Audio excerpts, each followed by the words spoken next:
Agora que a gravação começou, deixa eu só abrir aqui a lista 10, né? Identificação de cônicas, pronto. E aí depois a gente pode conversar sobre a lista, né? Mas tá.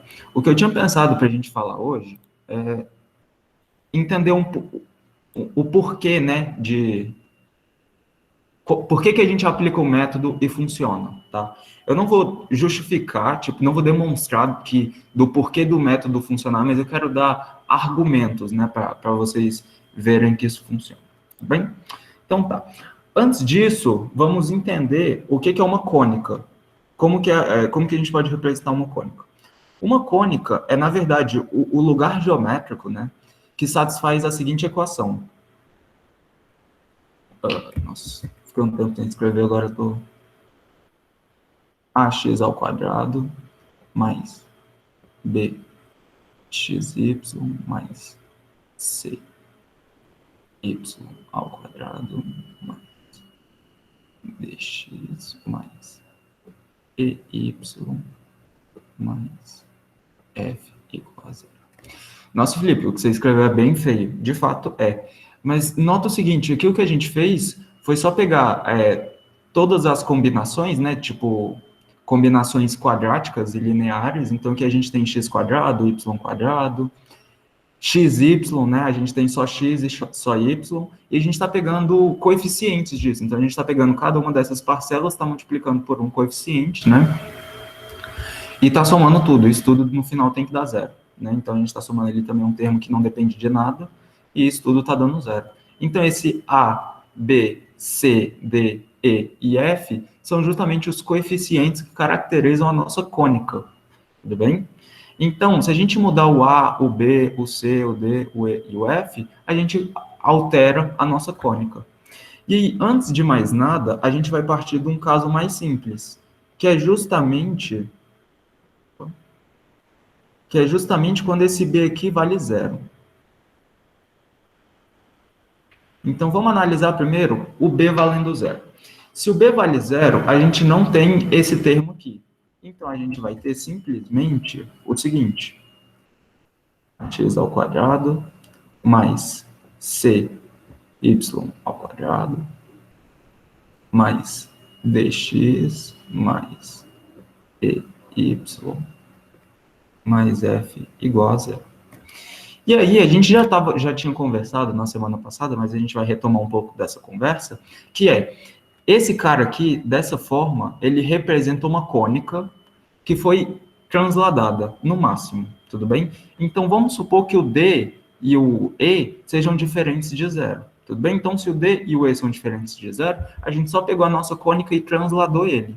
O que faz a cônica rotacionar é justamente esse termo B aqui.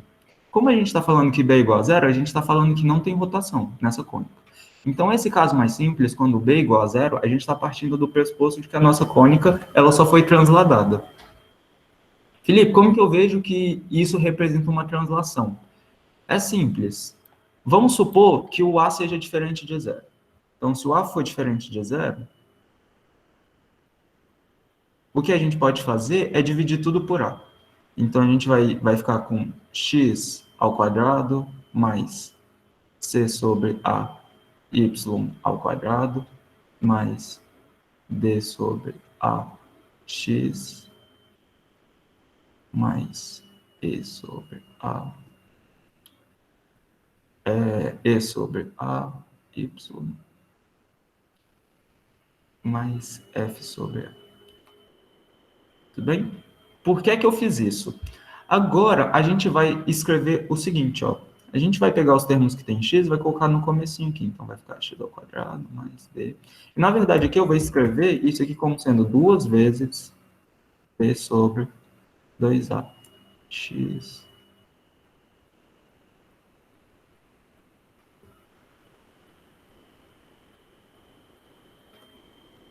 c sobre a mais e sobre a y mais f sobre a igual a zero. Tudo bem? Por que eu escrevi esse cara aqui, que depende de x, desse jeito? 2 vezes d sobre 2a. Porque se a gente notar, se a gente somar o termo d sobre 2a ao quadrado de ambos os lados, o que a gente vai ter aqui no começo vai ser justamente um quadrado perfeito, né? Então, se a gente somar aqui, ó,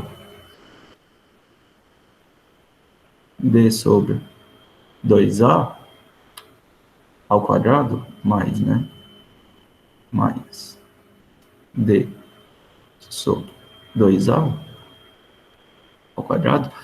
Esse cara daqui, ó, vai ser justamente... Então, deixa eu marcar aqui para vocês verem.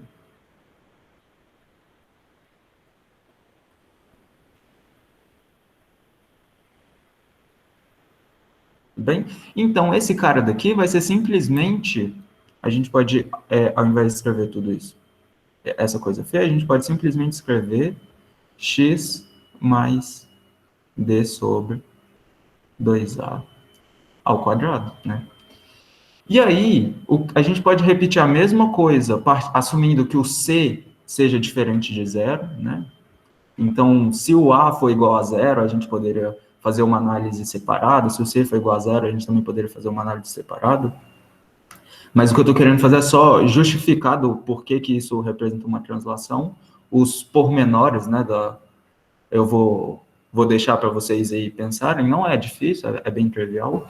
E se a gente fizer a mesma coisa, se a gente completar quadrado, né, agora dividindo tudo por c sobre a, vai aparecer aqui também y mais alguma coisa, né?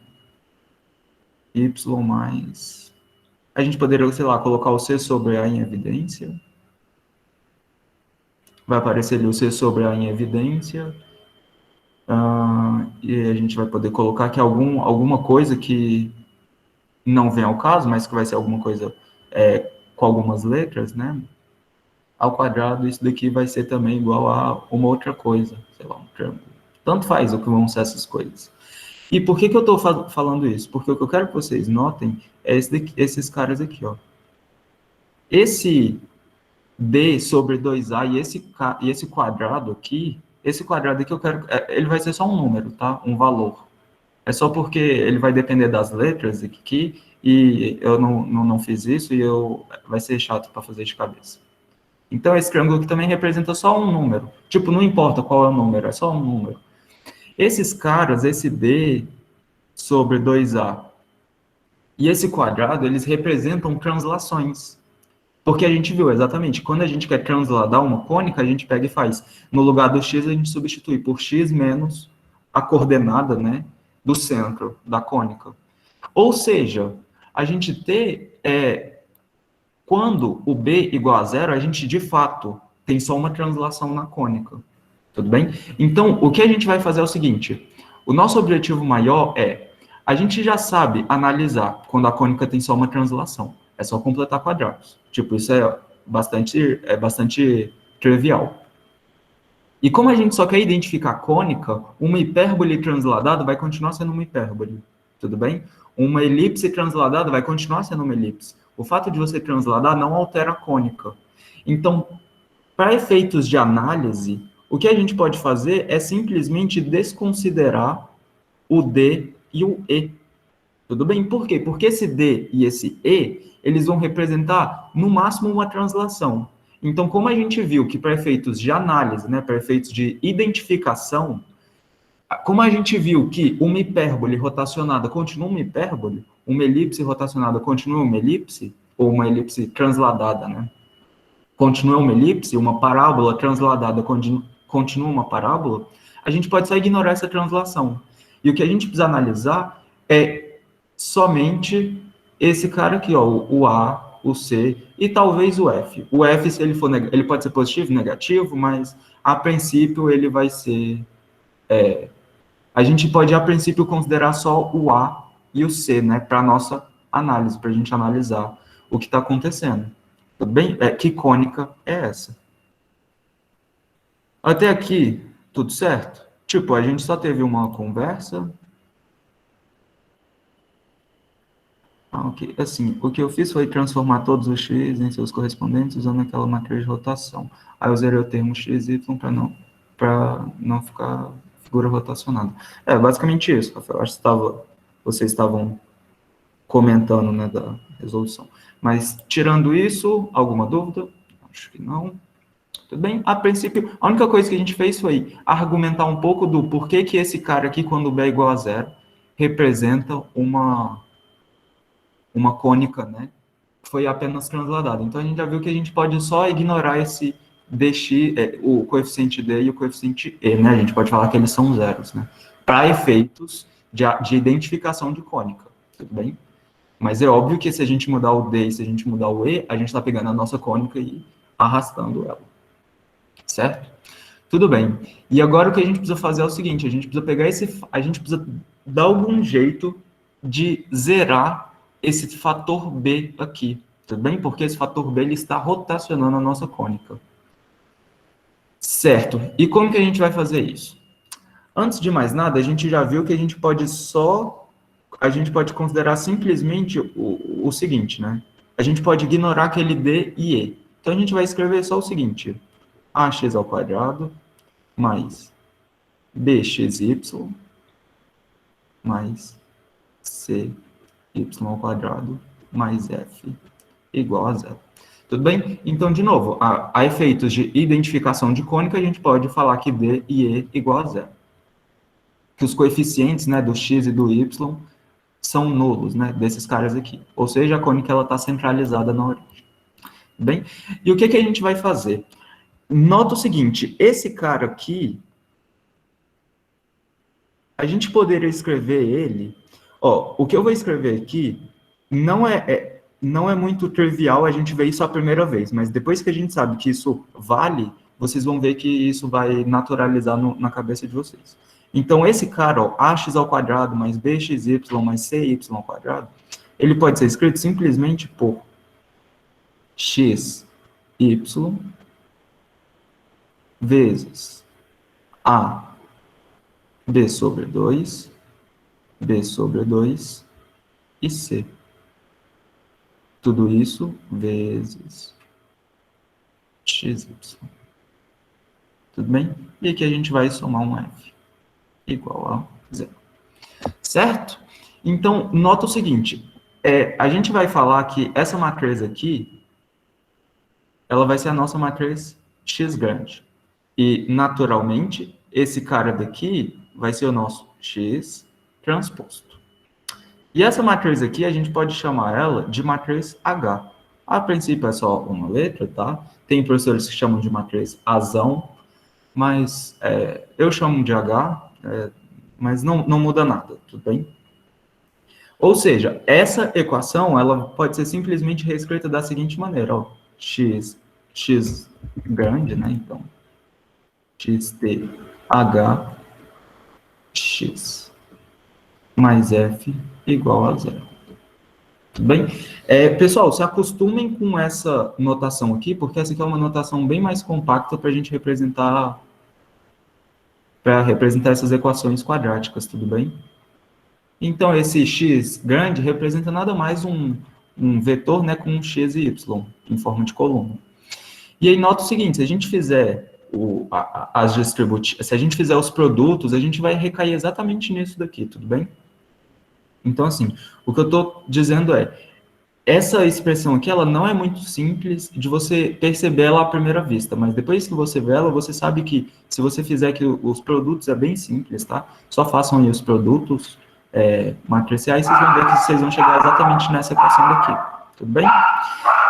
Ou seja, a nossa cônica, ela pode ser bem definida, ela pode ser bem caracterizada por essa matriz H.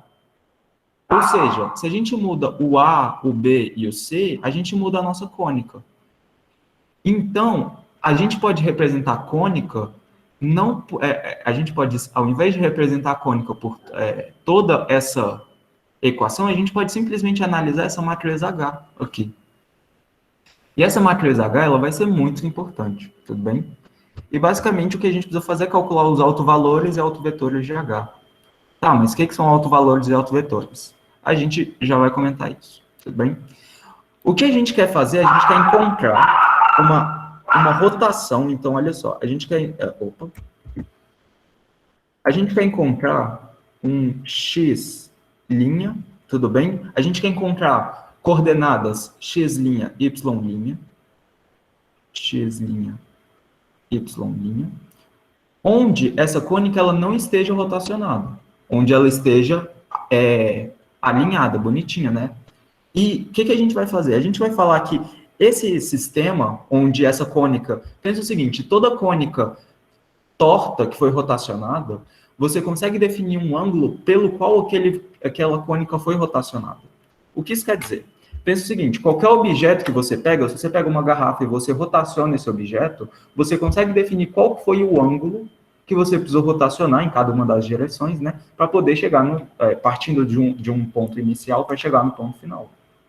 Tudo bem?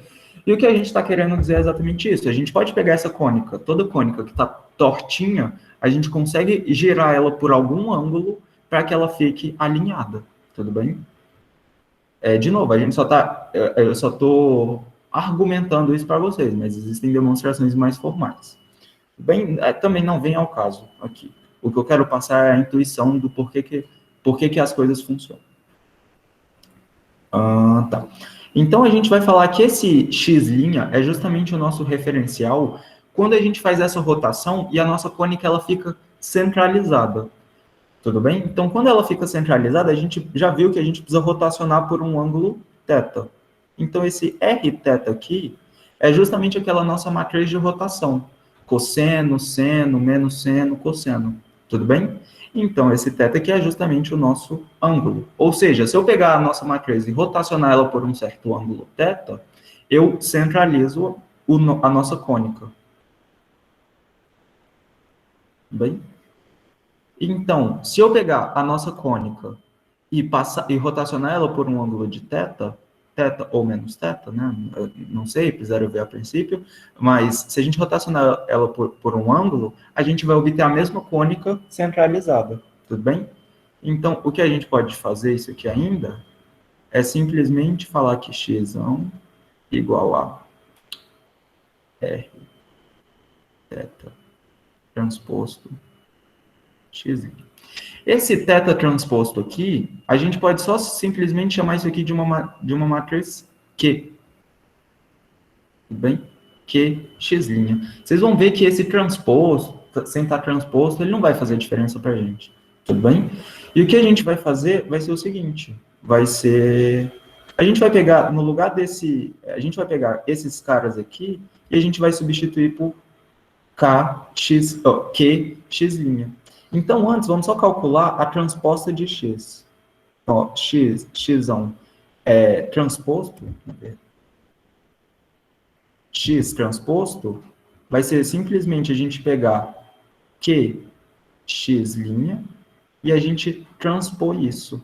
Então, quando a gente transpor, a gente vai obter que isso aqui vai ser x' transposto vezes Q transposto. Tudo bem? Então, se a gente pegar o x' daqui, o x transposto e o x aqui, e a gente substituir por isso que a gente acabou de ver, a gente vai chegar no seguinte, ó. No lugar do x transposto, a gente viu que é x' transposto, Q transposto. H, x, que a gente viu que é Q, x' mais F igual a 0.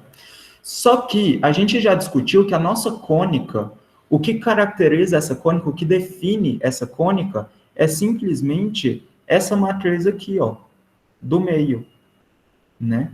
Porque esse x' e y' nada mais é do que o nosso vetor com as coordenadas, né? Então, esse x' t e esse x', a gente pode simplesmente ignorar eles, porque eles vão ser só as coordenadas nesse referencial que foi rotacionado. Tudo bem? E aí, o que a gente quer ver, o que a gente quer fazer é o seguinte, a gente quer encontrar um ângulo θ de modo que essa matriz aqui, que a gente pode chamar, sei lá, uma matriz G, tudo bem? Então, o que a gente quer é o seguinte, a nossa matriz G, que é simplesmente Q, e nota o seguinte, como Q é uma matriz de rotação, a gente calcular a transposta é a mesma coisa que a gente calcular a inversa. Tudo bem? A gente calcular a transposta é a mesma coisa que a gente calcular a inversa. Então, no lugar da transposta, a gente vai colocar a inversa. H de Qzão. Tudo bem? Então, olha só. A gente tem essa matriz aqui, G, ela tem que representar a mesma cônica. Então, se H representa uma hipérbole com excentricidade 3, o nosso G também precisa representar uma hipérbole com excentricidade 3. A diferença é que ela foi rotacionada e possivelmente transladada. Mas a gente não está interessado nisso. A gente está interessado só em saber se aquilo vai ser uma hipérbole, uma elipse ou uma parábola. Tudo bem? Então, o que vai acontecer é o seguinte. A gente só está interessado em analisar G. E a gente quer rotacionar o nosso sistema de modo que a gente soma com esse termo misto aqui. Ou seja, a gente quer que essa matriz G, ela seja da forma A', 0, 0 e C'. Tudo bem? Ou seja, eu quero que o B, eu quero que, quando a gente rotacionar, essa matriz G aqui, ela tenha 0 no lugar do B. Tudo bem? Porque a gente já viu que se a gente conseguir zerar o B, a gente está garantindo que a nossa cônica está alinhada bonitinha. Tudo bem? Ou seja, o que a gente vai fazer, e a gente pode simplesmente fazer o seguinte, ó, a gente vai pegar e vai multiplicar por Q dos dois lados. Então, a gente vai ficar o seguinte, ó, com HQ vai ser Q A', 0, 0 e C'. Tudo bem? E agora a gente vai multiplicar por Q pelo inverso de Q, porque a gente já viu que Q é uma matriz de rotação, então a gente sabe que ele admite inverso. Então a gente vai ter o seguinte, H é igual a Q A', 0, 0, C' e Q menos 1. Tudo bem, pessoal? A gente deu essa volta para poder mostrar isso daqui. Isso daqui que é o resultado importantíssimo. Essa matriz H, ela pode ser decomposta como produto de três matrizes. Q e Q a menos 1, o inverso de Q. E essa matriz aqui que está vindo no meio, ela vai ser uma matriz diagonal. Tudo bem? Então, a gente poderia representar isso aqui como sendo Q de Q menos 1. E esse Dzão é justamente essa matriz aqui diagonal. Tudo bem? Nota o seguinte, que D e G são exatamente a mesma matriz. Eu botei aqui o D só para ficar mais claro que a gente está falando de uma matriz diagonal. Tudo bem? E isso daqui é exatamente o que a gente chama de diagonalização de matriz. Você pegar uma matriz, tá? Nem todas as matrizes quadradas podem ser diagonalizadas. Nem todas elas são diagonalizáveis, tudo bem? Mas, a gente pegar essa matriz H, ela sempre vai ser diagonalizável, essa matriz H, tudo bem? Porque ela é uma matriz simétrica. Então, ó, como ela é uma matriz simétrica, ela sempre vai ser diagonalizável, pelo menos por causa do 2×2, tudo bem? E aí, como ela vai ser simétrica, então ela sempre vai ser diagonalizável. E o que a gente precisa fazer é justamente encontrar esse Q e esse Q. O que a gente precisa fazer é só encontrar esse Q e esse D. Tudo bem? E eu não sei se vocês perceberam, mas se a gente encontrar o D, a gente obtém, né, os valores de A' e C'. E com esses valores de A' e C', a gente já consegue saber se isso vai ser uma cônica, uma parábola, uma hipérbole. Tudo bem? Por exemplo, se o A' e o C' forem positivos, a gente já sabe que isso vai ser uma elipse. Tudo bem? Por quê? Porque a elipse, ela possui, ó, quando a gente zerar, né? Então, quando a gente zerar, a gente vai ter aqui, por exemplo, A', B', C', o B' aqui foi 0, né? Então, por exemplo, após a rotação, a gente vai ter sumido com esse termo aqui. E a gente vai ter só simplesmente ax² mais cx². Se o A' e o C' tiverem o mesmo sinal, na verdade, eles nem precisam ser só positivos, se eles tiverem o mesmo sinal, ou seja, se eles forem positivos ou ambos negativos, a gente vai ter uma elipse. Tudo bem? Porque pensa o seguinte, você tem uma elipse justamente quando o sinal do x ao quadrado e do y ao quadrado são iguais. Se o a e o c possuem sinais contrários, então se um é positivo e o outro é negativo, a gente vai ter uma hipérbole. Tudo bem? Na verdade, que se o a' e o c' tiverem sinais contrários, a gente vai ter uma hipérbole. E se o a ou o c forem zeros, a gente vai ter uma parábola. Tudo bem? E, na verdade, se o a e o c ambos forem iguais a zero, isso vai ser só quando a matriz for toda nula, né? Quando o a, b e o c forem zeros, né? Então, assim, ou o a é igual a zero, ou o c é igual a zero. O a e o c só vão ser iguais a zero simultaneamente quando toda a matriz, quando o a, o b e o c forem zero. Tudo bem? Então, basicamente, o que a gente precisa fazer é encontrar a' e c'. Tudo bem? Basicamente é isso. A princípio, dúvidas? Ô, Felipe, o que Oi. é o R teta transposto, né? Isso. Obrigada. Mas, assim, a princípio, a gente não precisa saber esse cara. Seria mais simples do que encontrar os autovetores através dos autovalores para, então, encontrar a matriz de rotação. Só uma dúvida para saber qual é o método menos complicado. Ediraldo, na verdade, o método dos autovalores e autovetores, eles são, na verdade, um método para você diagonalizar a matriz. Tudo bem? O método dos autovalores e autovetores serve para você diagonalizar a matriz. Porém, como a gente viu que, basicamente, o problema da gente identificar uma cônica, ele requer só a gente encontrar exatamente qual que é, a gente só precisa diagonalizar essa matriz, como a gente viu que a gente só precisa diagonalizar essa matriz, então a gente recai no método dos autovalores e autovetores. Você vai ver que isso não são dois métodos distintos, tá? Eles são exatamente o mesmo método. A diferença é que autovalores e autovetores é um método para você encontrar, é o mesmo. Autovalores e autovetores é um método para você encontrar a diagonalização de uma matriz. E a gente viu que identificação de cônicas é essencialmente um problema de diagonalização de matriz.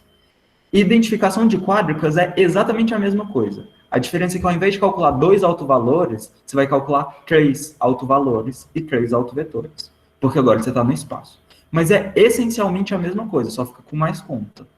Mas assim, de conceito, é só isso. Tudo bem? Tá. Ok. Então, tudo bem. O que a gente já viu, então, que a gente só precisa diagonalizar a matriz. E como que a gente diagonaliza a matriz? Bem, aqui que a gente vai dar um pouco do... a gente vai pular um pouco aquele papo de que eu estou justificando por que isso acontece, eu vou meio que dar para vocês. Eu vou dar a fórmula para vocês, né, o procedimento para vocês. Mas vocês vão ver isso bem mais em detalhes lá em álgebra linear, tudo bem? É só porque eu acho que a gente também não tem muito tempo, eu acho que alguns de vocês perderão interesse nessa parte.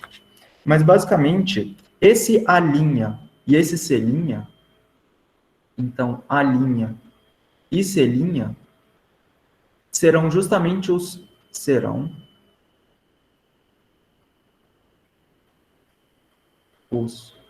autovalores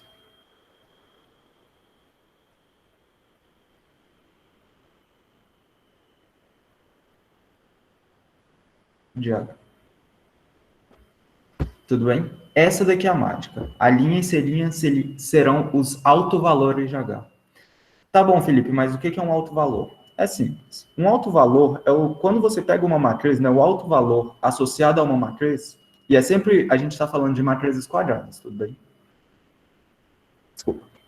Então, se a gente tem uma matriz, sei lá, uma matriz H, e a gente tem um vetor, então a gente pode chamar esse cara aqui de V, tudo bem?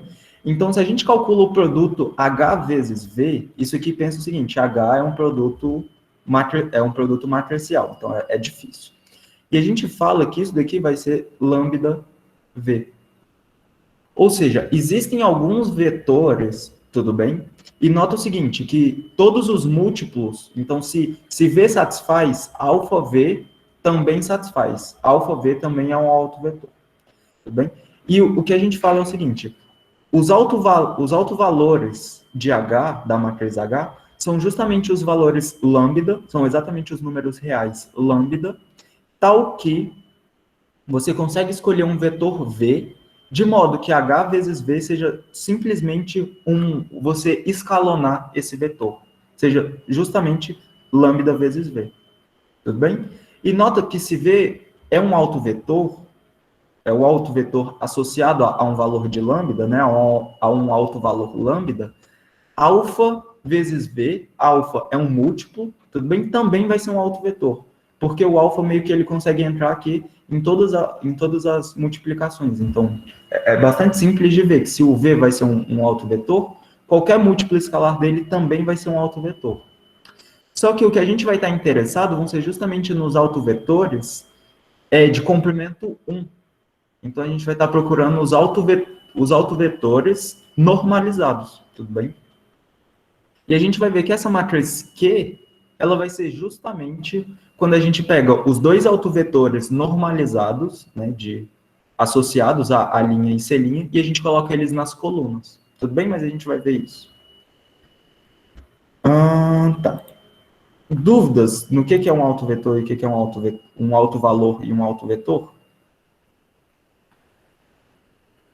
Esse conceito vai ser bem útil, tá, para vocês em álgebra linear. Assim, geometria analítica é tipo só o filho é o caçula de uma família que o mais velho é o álgebra linear. Tem coisas piores, tá? Mas acho que vocês estão conseguindo me escutar, pessoal? Ana, o autovetor vai ser qualquer vetor que você substitua aqui e seja válido. A diferença é porque você vai ter infinitos autovetores, tudo bem?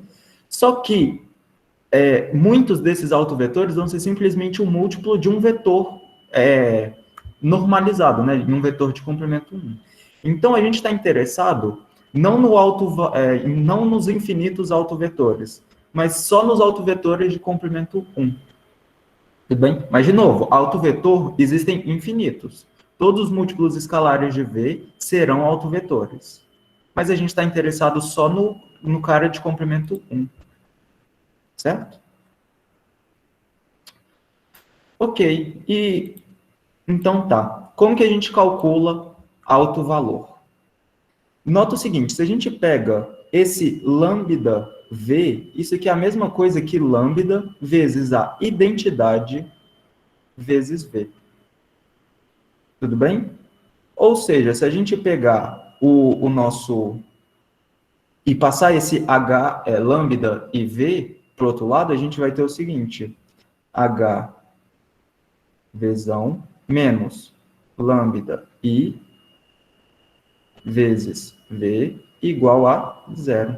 E nota que a gente pode colocar o V em evidência, então vai ficar H menos lambda I V igual a zero. Só que o que a gente também está assumindo é que esse vetor V seja um vetor não nulo, tudo bem? Por quê? Porque a gente sabe que todo vetor nulo vai satisfazer isso aqui. Então, tipo, o vetor nulo não é interessante. A gente está procurando V diferente do vetor nulo. Tudo bem? Então, V tem que ser diferente de zero. E aí, nota o seguinte. A gente pode pegar esse cara daqui e chamar simplesmente de P. Vocês vão... a gente está colocando uma letra aqui, mas não precisa. A gente tem o seguinte sistema linear. P, V igual a zero. P são a matriz dos coeficientes, V é o nosso vetor de incógnitas. E nota o seguinte, a gente está assumindo que esse sistema aqui é um sistema linear homogêneo, porque é igual a zero, tudo bem?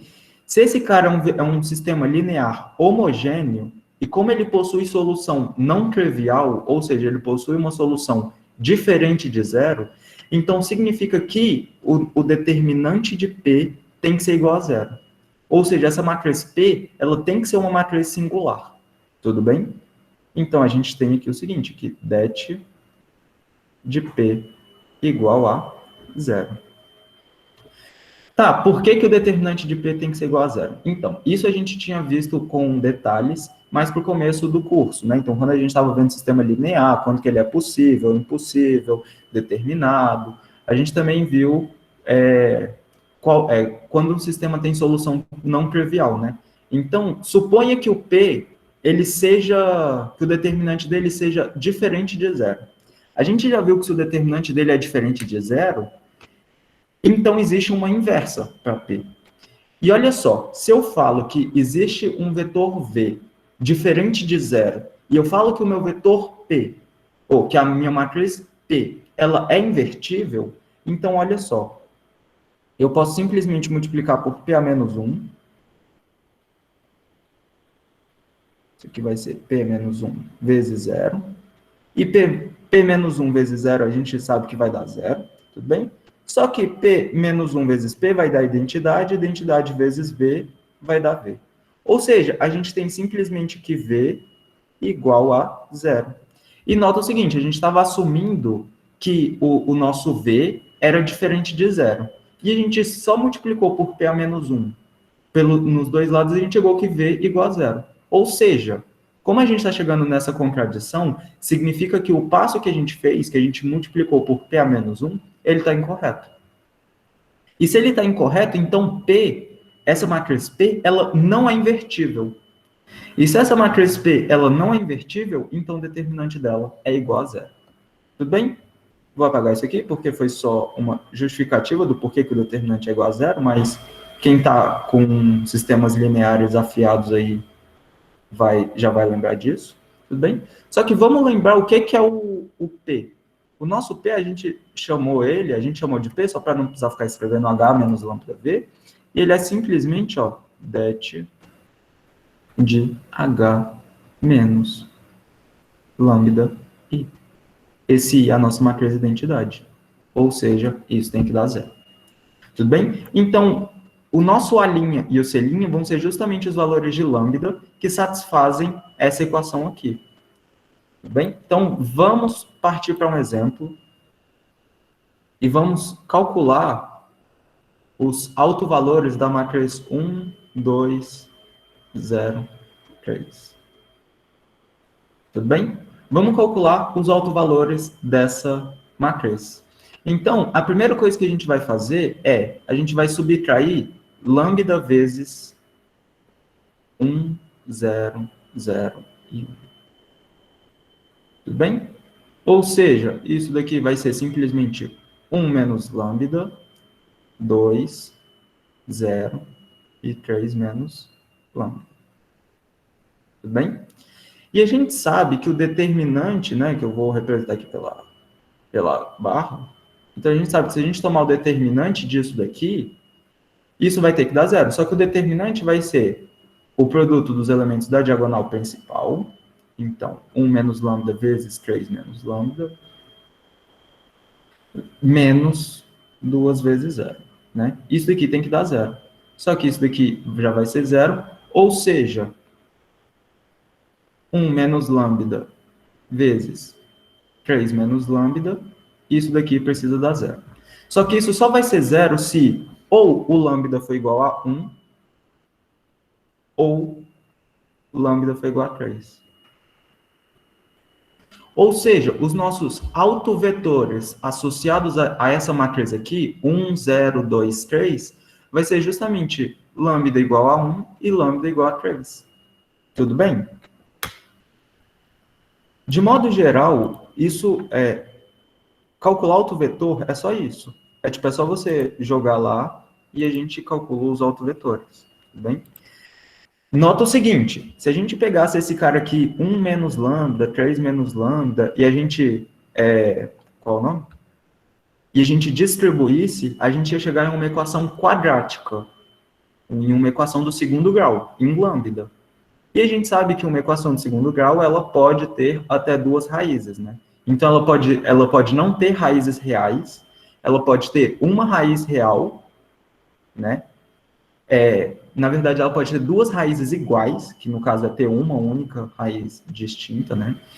Ou ela pode ter duas raízes distintas. Nesse caso, a nossa equação quadrática, quando a gente resolve, a gente tem duas raízes reais distintas, tudo bem? Só que se a gente tivesse calculando os autovalores de uma matriz 3 por 3, a gente poderia chegar em até 3 autovalores.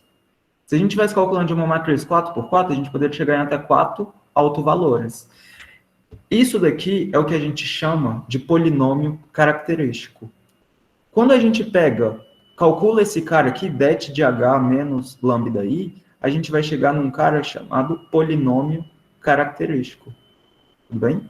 E esse polinômio vai ter sempre grau igual à ordem da nossa matriz. Então, como a ordem da nossa matriz era de ordem 2 por 2, era de ordem 2, a gente sabe que o nosso polinômio característico vai ter grau 2.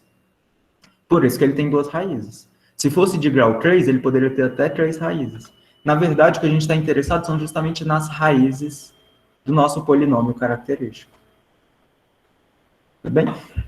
O polinômio característico ele não vai ser muito útil, mas é só para mostrar para vocês o que seria esse polinômio. Tá? Eu não lembro, eu acho que na lista não tem nenhum exercício que menciona polinômio característico. Mas tá. De qualquer modo, dúvidas?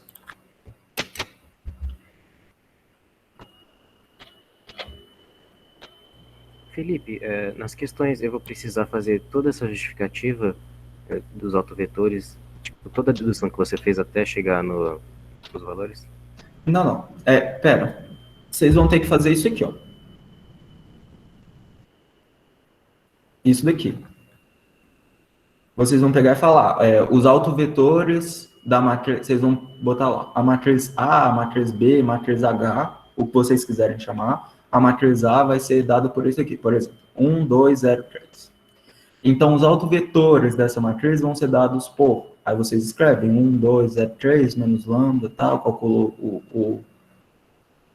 o determinante disso, aí resolve o polinômio e fala, ó, os autovalores são lambda igual a 1 e lambda igual a 3, tudo bem? Vocês não precisam fazer tudo isso que a gente fez daqui para cima, tudo bem? O que a gente fez aqui para cima foi, tipo, justificando do porquê que esse método...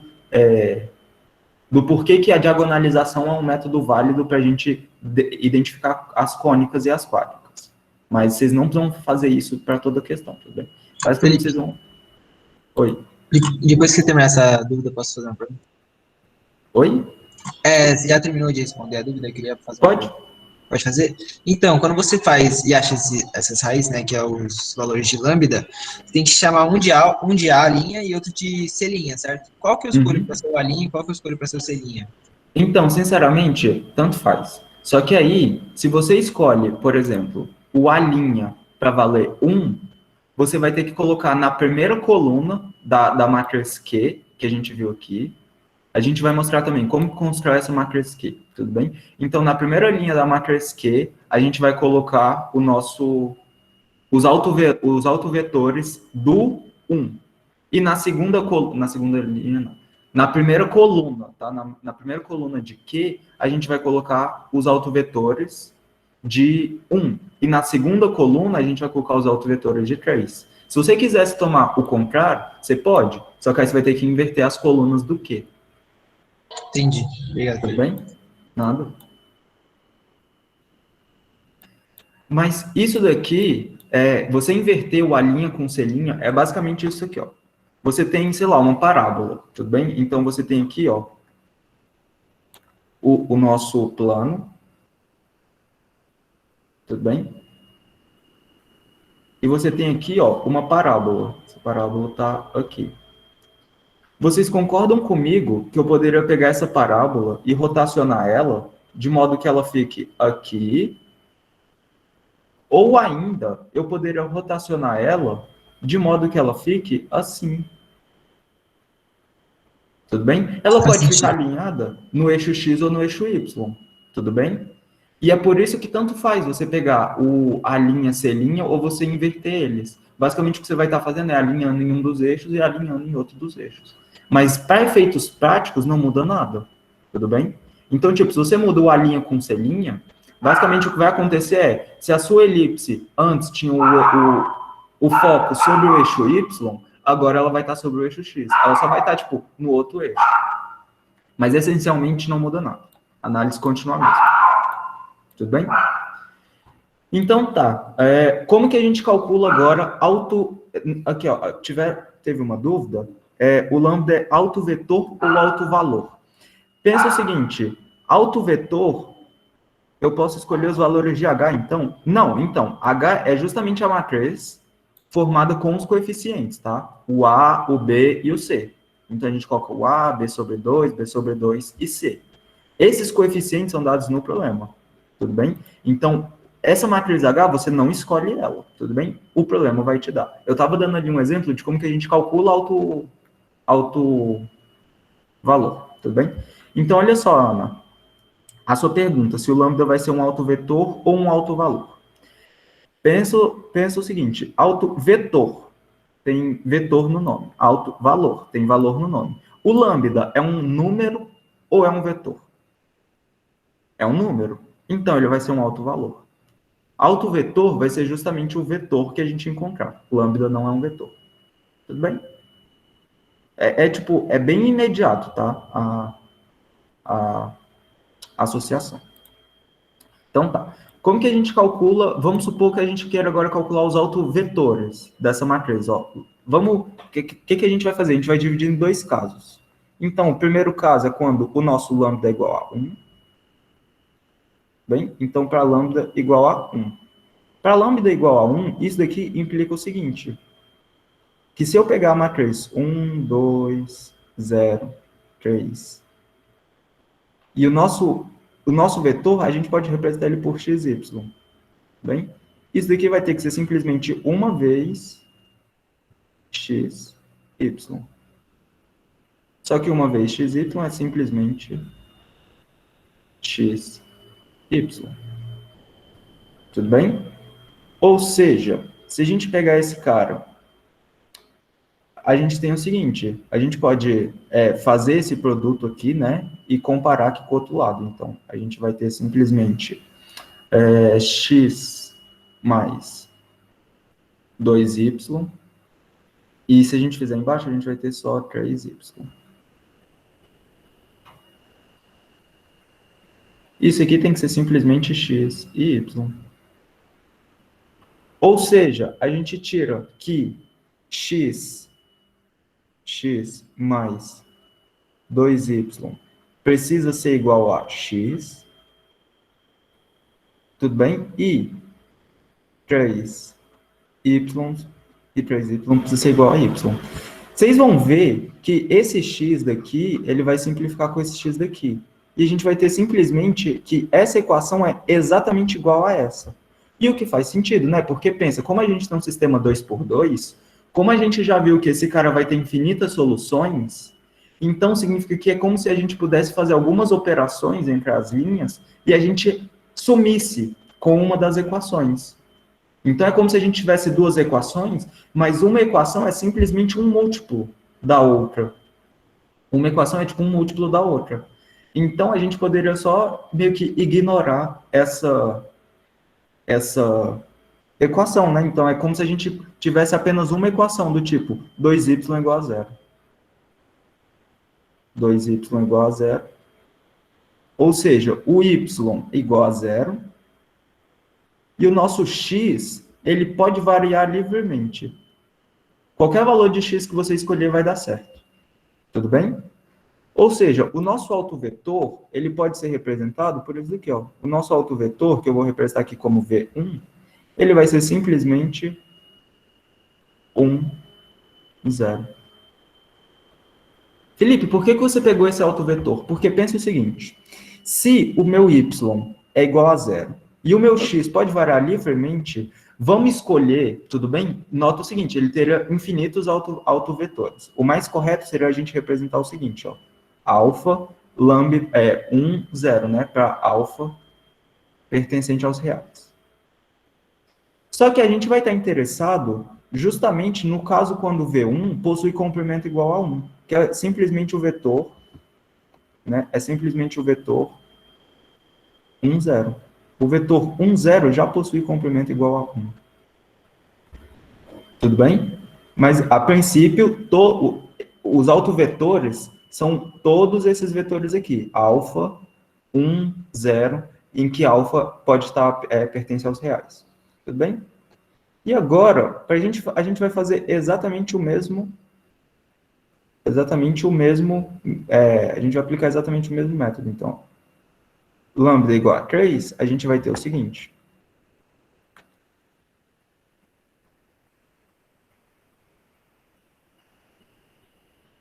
1, 0, 2, 3, x, y.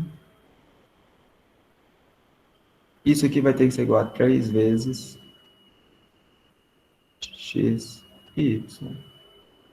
Que isso daqui é simplesmente 3x, 3y. Tudo bem?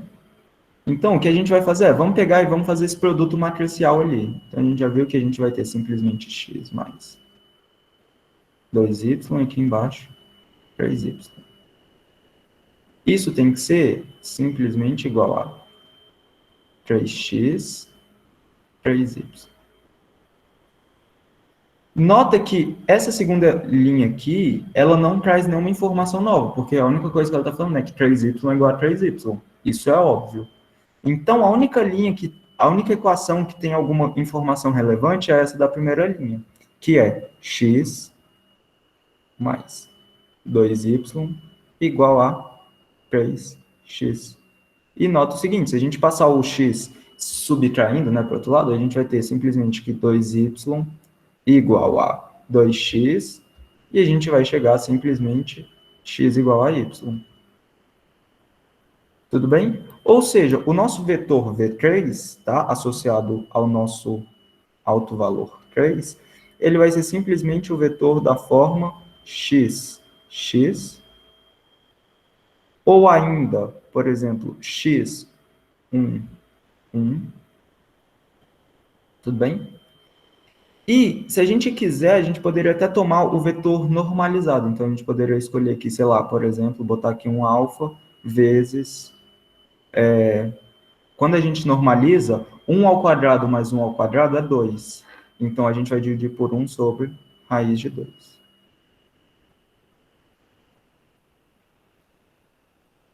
Tudo bem? Então, aqui para alfa pertencente aos reais. Tudo bem? Então, basicamente, encontrar autovetores é isso. De novo, ressaltando, por que a gente escreveu 1 sobre raiz de 2, 1 sobre raiz de 2? Porque, para a gente calcular a nossa matriz Q, aquela matriz de rotação, só importa os autovetores normalizados. Tudo bem? Não importa se eles não estão normalizados. Tipo, pega os autovetores e encontra algum autovetor que tenha complemento 1. E você vai considerar ele. Tudo bem?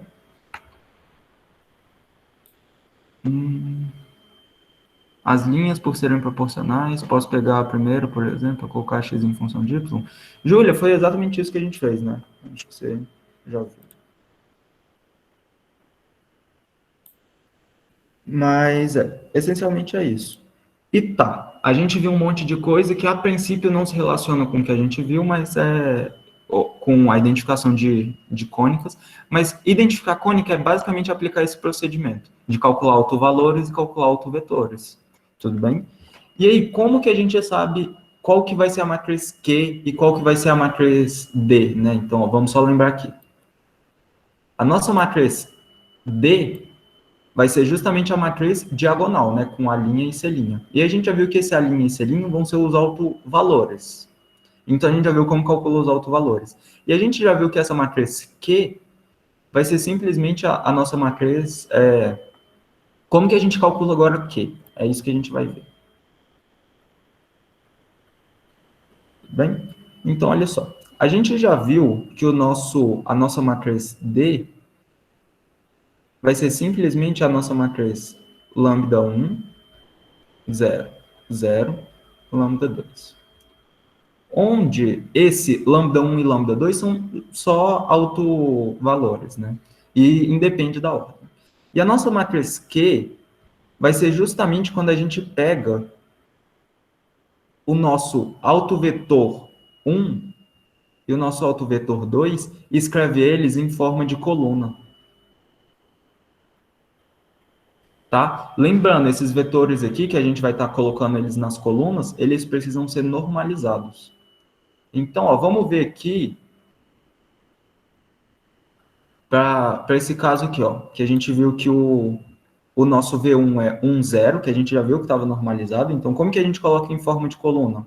1, 0. Só colocar a coordenada de cima na primeira, na linha de cima e a de baixo na linha de baixo. E o nosso V2, que no caso é o V3 aqui, porque eu vou até mudar isso aqui, eu vou botar V2 aqui, eu tinha botado V3 porque era associado ao alto valor 3, né? Mas a gente pode colocar V2. Isso vai ser simplesmente 1 raiz de 2, 1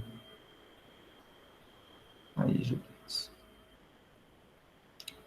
Tudo bem? Essa daqui é a nossa matriz Q. E aí, nota o seguinte, o que a gente viu era, como que a gente calcula a inversa de Q? Primeiro, a inversa de Q vai ser 1 sobre o determinante vai ser 1 vezes 1 sobre raiz de 2, vai ser simplesmente, vai ser simplesmente 1 sobre raiz de 2, tudo bem? E como que a gente faz agora? A gente pega os elementos da diagonal principal e troca eles de lugar, então vai ser 1 sobre raiz de 2 e 1. E agora a gente pega os elementos da diagonal secundária e inverte o sinal deles. Então vai ser menos 1 sobre raiz de 2 e 0. Esse cara aqui, 1 sobre 1 dividido por raiz de 2, vai ser simplesmente multiplicar por raiz de 2. E quando a gente multiplicar por raiz de 2, vai ficar simplesmente 1, 0, menos 1 e raiz de 2. Tudo bem? E o que a gente tinha visto era o seguinte, se a gente, vamos calcular o produto Q de Q menos 1. Esse Q vai ser simplesmente 1, 0, 1 sobre raiz de 2 e 1 sobre raiz de 2. O nosso D, a gente viu que é simplesmente 1, 0, 0 e 3. Bem? E o nosso Q menos 1, a gente viu que é 1, 0, menos 1 e 2. Tudo bem? Então, vamos lá. Fazendo o produto das duas primeiras matrizes, a gente vai chegar em 1, 3 sobre raiz de 2. 3 sobre raiz de 2, 0 e 3 sobre raiz de 2 também. 3 sobre raiz de 2. Bem, pessoal, só estou fazendo o produto matricial, tá? Nada muito complexo. Raiz de 2. E se a gente fizer esse último produto matricial aqui, a gente vai obter simplesmente 1, aí vai ficar menos 1, menos 1 mais 3, que vai ficar 2, aqui vai ficar 0, e aqui vai ficar 3. Nota o seguinte, essa matriz aqui, ela é justamente a nossa matriz que a gente estava partindo do início, né? Que era a matriz 1, 2, 0, 3. Ou seja, o método, ele realmente funciona. Tudo bem? Tipo, o que eu fiz aqui, a princípio, era uma coisa que parecia que não funcionava, mas a gente acabou de comprovar isso realmente funciona. Tudo bem? Dá para demonstrar de maneira formal que isso vai funcionar sempre, tipo, independente da matriz, independente do tamanho, mas não é o nosso intuito, e a princípio, saibam que isso funciona. Tudo bem? Felipe, quando é pedido o esboço da cônica na lista, eu posso encontrar uma forma canônica da cônica específica em um sistema rotacionado, por exemplo, e fazer o esboço ao invés dos eixos, dos vetores, fazer o desenho da cônica bonitinho. Então, Jordano, eu acredito que, na verdade, ele quer que você faça um esboço exatamente da cônica rotacionada. Mas o que você pode fazer? Você desenha os eixos x e y, e você faz, tipo, faz fraquinho, né, os eixos definidos, né, pelos vetores U1 e U2. E você faz a cônica bonitinha em relação a U1 e U2. Tipo, pega a folha, rotaciona um pouquinho, até que esse eixo rotacionado fique alinhado, aí você desenha a cônica. Aí depois você desrotaciona a folha e tá lá. É para desenhar ela rotacionada? Acredito que sim, porque olha só, considere a cônica tal. Faça as mudanças de coordenadas convenientes de forma a reduzir a equação da cônica C à forma canônica. Identifique a cônica e determine as coordenadas dos focos de C no sistema de coordenadas. Sim, esboce a cônica. Então, olha só, o que ele está pedindo é para esboçar essa cônica daqui. E essa cônica aqui, ela não é alinhada. Então, vocês podem fazer duas coisas. Tudo bem? Uma é vocês desenharem os eixos retinhos e a cônica torta, ou desenhar a cônica torta e a cônica bonitinha e os eixos tortos. Então, é tipo, ao invés de você pegar a cônica e rotacionar, você vai rotacionar os eixos. Então, por exemplo, essa cônica aqui, sei lá, aqui, ela poderia ser representada da seguinte forma. Aqui, X e Y. Acredito que também esteja correto, tudo bem? Ou seja, a cônica, ela tá alinhada, tá bonitinha, mas o que tá desalinhado são os eixos. Mas lembra, pessoal, é só um esboço que o professor quer, tudo bem? Ele não quer que... E na pior das hipóteses, vocês sempre podem jogar isso no GeoGebra e ver se como que é o desenho e meio que só copiar lá do GeoGebra, certo? Ok, então agora que a gente já viu, tipo, basicamente a teoria necessária para fazer a lista 10 e a lista 11, pessoal, é sério, vocês vão ver que quando vocês pegarem um jeito, é tudo o mesmo exercício. É tipo, é basicamente tudo a mesma coisa que você vai fazer. Calcular os autovalores, calcular os autovetores, e depende... Tem exercício que pede só para você identificar a cônica. Qual que vai ser essa cônica? Vai ser uma hipérbole, uma elipse, uma parábola? E se for só para identificar, vocês nem precisam calcular os autovetores. Vocês só calculam os autovalores e vocês analisam se o A' e o C, se os dois autovalores possuem o mesmo sinal, é uma elipse. Se possuírem sinais diferentes, é uma hipérbole. Se um deles for zero, é uma parábola. Tudo bem? Na verdade, existem também os casos degenerados, mas a gente pode só desconsiderar eles por enquanto.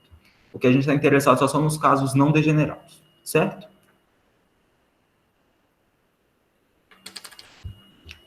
Ok. Dúvidas? Não?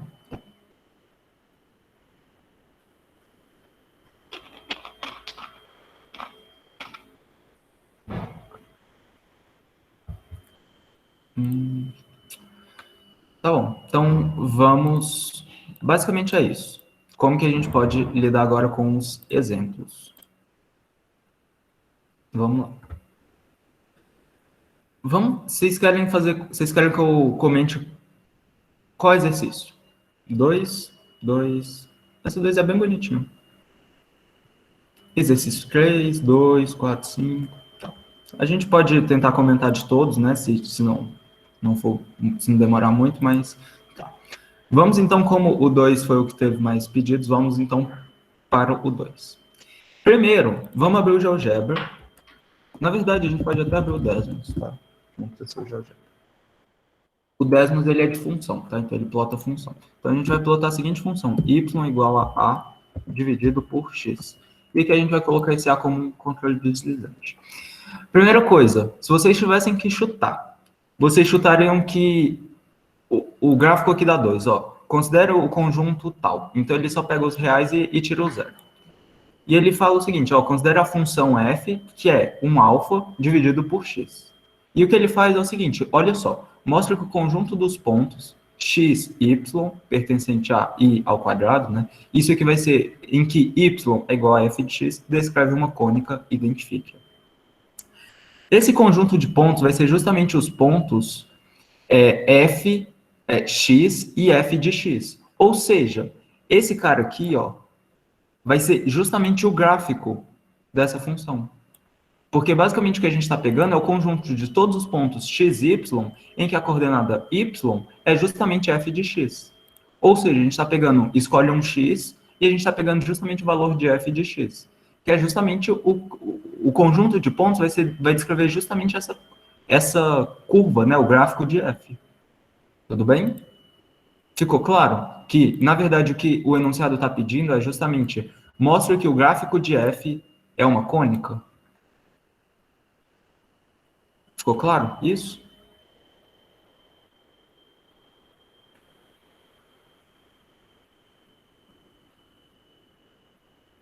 Mas por que tem i ao quadrado? Então, Tomás, isso daqui é só para falar, esse i ao quadrado é só para denotar que esse par ordenado, o x pertence a i e o y pertence a i.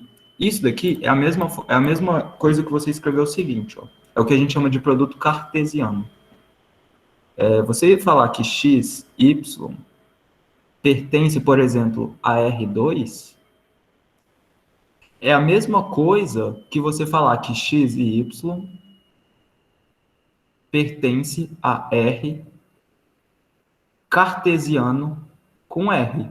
Ou seja, o x pertence a R e o y pertence a R.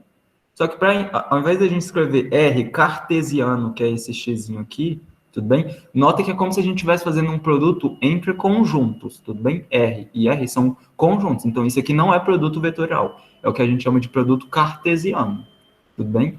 Basicamente o que ele fala é, a primeira componente está no intervalo real, a segunda componente está também no intervalo dos reais. Só que aqui nesse caso, o intervalo é o i, que é justamente, você pega os reais e tira o zero, tudo bem?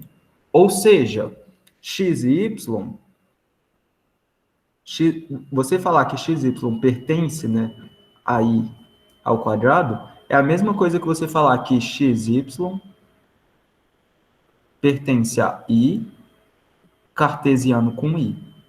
Ou seja, x pertence a i e y pertence a i. Tudo bem? Ele só está falando, pegue todo... ele só está falando isso. Ficou claro? Ok, então tá.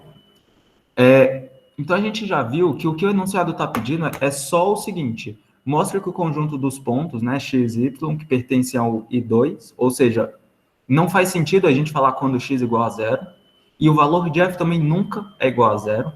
Quem está vendo aí cálculo 1 já viu que essa função aqui, ela tem uma assíntota vertical no x igual a zero, tudo bem? Ou seja, o fato dela ter uma assíntota vertical é justamente por isso, né? O limite em x igual a zero não existe. Ela não está definida no x igual a zero. Por outro lado, ela também possui uma assíntota horizontal. E o fato dela ter uma assíntota horizontal no y igual a zero significa que ela nunca atinge o valor y igual a zero. E é por isso que na lista tem o seguinte, ó, considera o intervalo i igual... Você pega os reais e só retira o zero. É tipo todo o conjunto dos reais menos o zero. E aí o x, ele vai assumir todos os valores reais menos o zero. E o y também vai assumir todos os valores reais menos o zero. Certo?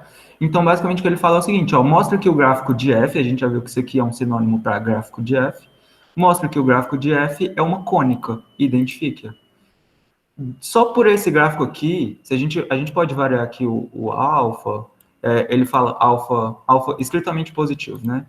Então, que a gente pode falar maior do que zero. Tudo bem? Então, ó, se a gente varia o alfa, o que está acontecendo? A gente está, tipo, a cônica, ela só está mudando aparentemente está mudando a excentricidade. A gente vai ver no item B que a excentricidade não muda, tudo bem? Mas, a princípio, a gente está mudando a excentricidade da cônica. A gente não está mudando essa excentricidade. Mas, a princípio, estamos, porque a cônica está se mexendo ali. Tudo bem? Então, o que acontece? Se vocês tivessem que chutar, vocês chutariam que isso é o quê? Uma elipse, uma parábola ou uma hipérbole? Ó, vou mostrar o gráfico. Se vocês tivessem que chutar, isso aqui, que cônica é essa? Uma elipse, uma parábola ou uma hipérbole?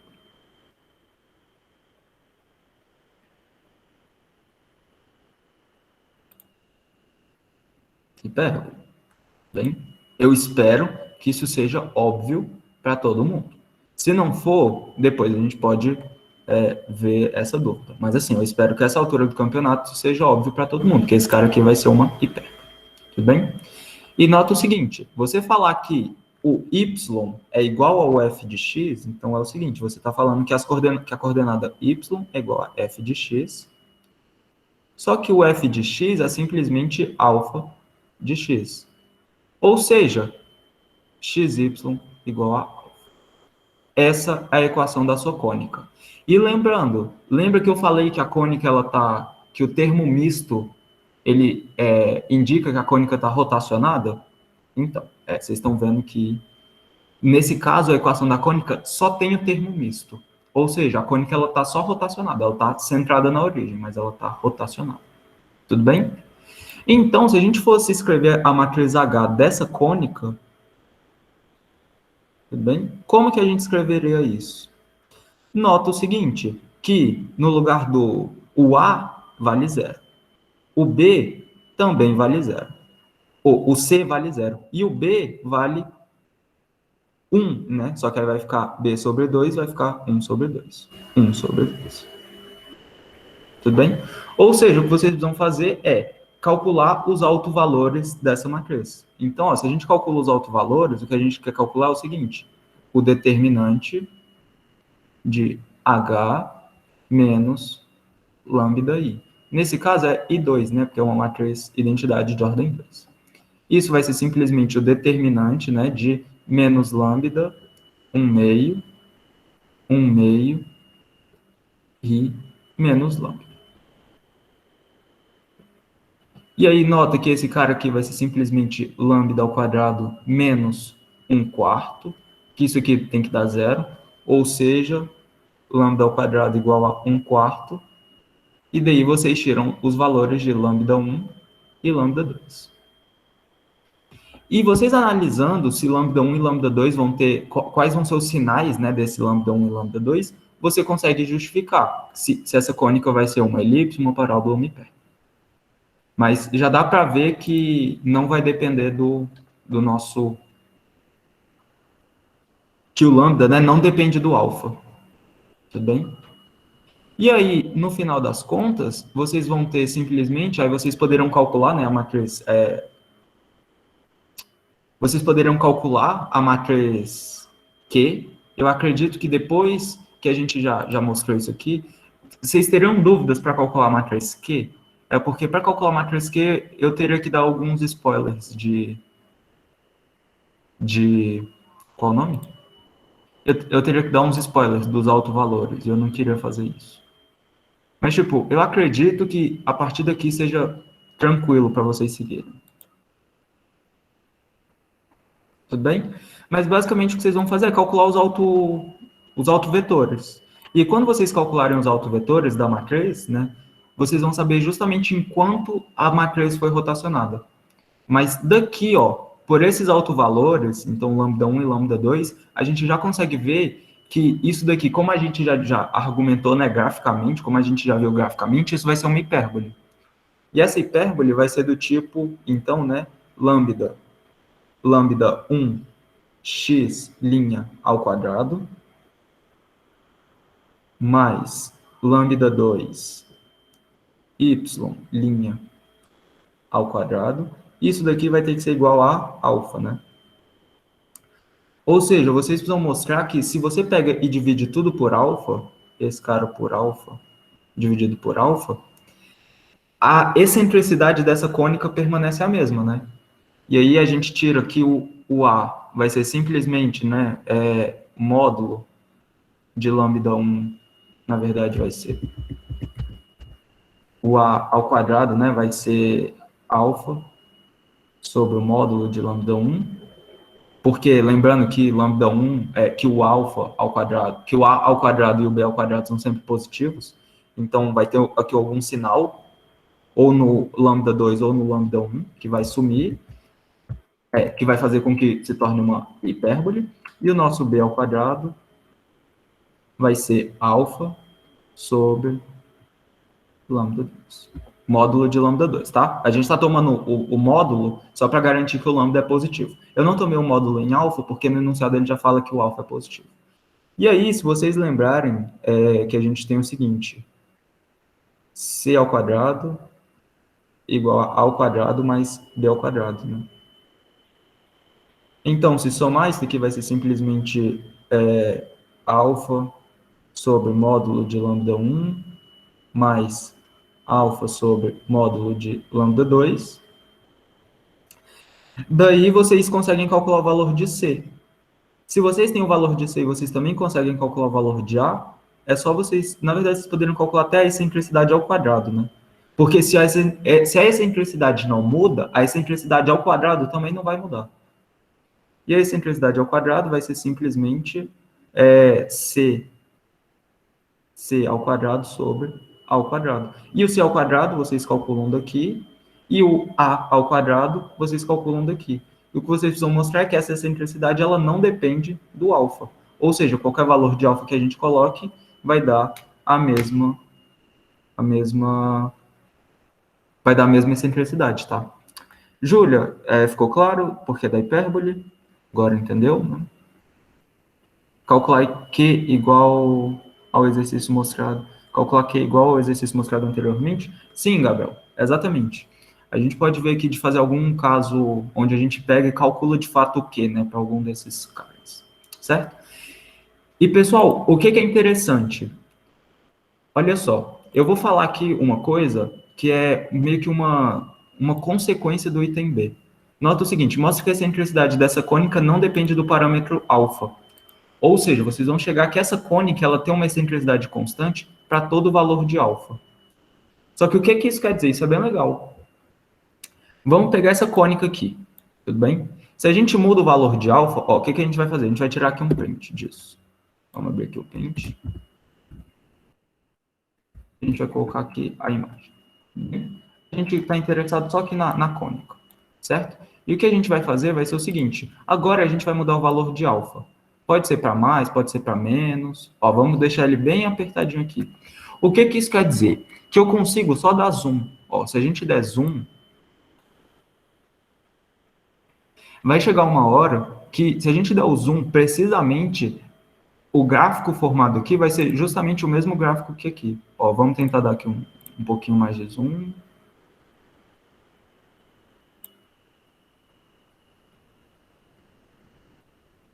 Preciso dar um pouco mais de zoom.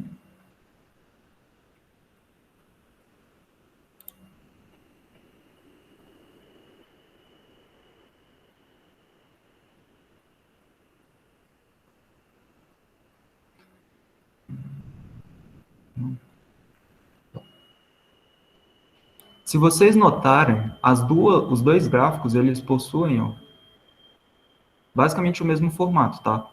Eu só precisaria acertar melhor o zoom, mas essencialmente é o mesmo formato, tudo bem? Na verdade, é o mesmo formato. A gente só mudou a escala. Então, você dizer que independe do alfa, é você dizer que vai ser o mesmo gráfico, sempre. Só vai mudar a escala dos eixos, tudo bem? Isso aqui que eu estou falando é mais nível de curiosidade. Vocês não precisam sequer comentar disso na solução, tudo bem? É só uma curiosidade para vocês verem que esse fato aqui da lista, o item B, ele mostra que todas as hipérboles, elas são idênticas. A única coisa que muda é a escala dos eixos. Eu preciso do que para mostrar que é hipérbole no item A? Tipo, para identificar a equação dela? Não precisa, Ana. Só que olha só. O item... não precisa, porque ele pede só para você mostrar, identificar a cônica. E você identificou que é uma hipérbole. E no item B, para calcular essa simplicidade, você não precisa do quê? Então, para essa questão 2 aqui, você sequer precisa calcular os autovetores. Você só calcula os autovalores que já dá para sair da questão. Tudo bem? Mas, ó, lembrando que para essa questão 1 aqui, vocês vão precisar calcular o Q exatamente para saber qual foi o ângulo que você rotacionou. Tudo bem? A gente pode fazer um exemplo depois. Nem calcular o quê? Nem precisa. Não para essa 2, tá? Opa. Certo? Tá, só beber uma água. Vocês já beberam água hoje, pessoal? Se não, vão lá beber. É importante se hidratar. Deixa eu fechar isso aqui. Ok, então a questão 2, ela é bem legal, que mostra... E como que eu defino qual lambda será o negativo e qual será o positivo? Gabriel, tanto faz. Felipe, então... Por quê? Por que tanto faz? É aquele lance, né? Se eu pegar essa hipérbole e rotacionar ela no sentido anti-horário, a nossa hipérbole vai ficar alinhada com o eixo Y. Só que se eu rotacionar no sentido anti-horário, no sentido horário, no caso, ela vai ficar alinhada com o eixo X. E, tipo, a única diferença é que vai ser, o A, por exemplo, vai ser... A única diferença vai ser o sinal. Mas, tipo assim, a princípio, você não precisa mostrar que O que você precisa mostrar é que sempre vão ser sinais diferentes, entendeu? Mas tanto faz qual que vai ser positivo e qual que vai ser negativo. Vai continuar sendo uma hipérbole. A diferença é que para você centralizar, em um dos casos você girou em um sentido e no outro você girou no outro sentido. Mas é a mesma coisa. Vai continuar sendo a mesma figura.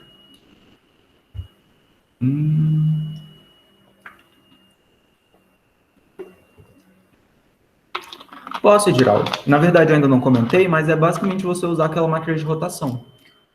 Por que a gente normaliza os vetores, né? Quando a gente vai pegar os autovetores e vai formar a nossa matriz Q, a gente precisa normalizar eles. Porque o seno e o cosseno, eles são normalizados. Então, seno ao quadrado mais cosseno ao quadrado dá 1. E se a gente for lembrar da nossa matriz de rotação, ela é exatamente a matriz cosseno, seno, menos seno e cosseno. Então, a gente precisa normalizar eles exatamente para ter esse cosseno e esse seno aqui. Então, basicamente, o que você vai fazer é pegar a matriz Q que você calculou, que essa matriz... não aqui, porque isso aqui não vai ser uma rotação, vai ser uma rotação e um cisalhamento. Tipo você vai estar entortando os seus eixos, mas nunca vai acontecer isso aqui para cônicas. Por que não vai acontecer isso para cônicas? Porque as cônicas, elas possuem o mesmo valor aqui. Aqui tem 2 e 0. Esse 2 e 0, o fato deles serem diferentes é o que causa essa ruptura, né? Mas para as cônicas vai ser sempre o mesmo valor. Então, isso aqui vai ser sempre uma rotação, né? E como que a gente calcula essa rotação? É só você pegar o primeiro elemento de Q e falar que isso vai ser cosseno de θ. O segundo elemento, esse elemento aqui de baixo, fala que isso vai ser seno de θ. E aí você resolve para θ, né? A gente pode fazer um exemplo mesmo numérico, mas é bem simples de ver isso. Pedro falou, Felipe, então digamos, quando eu estiver eliminando o fator xy da minha equação, posso simplesmente substituir A e C por A' e C', tirar o fator x' sem precisar fazer mais nada?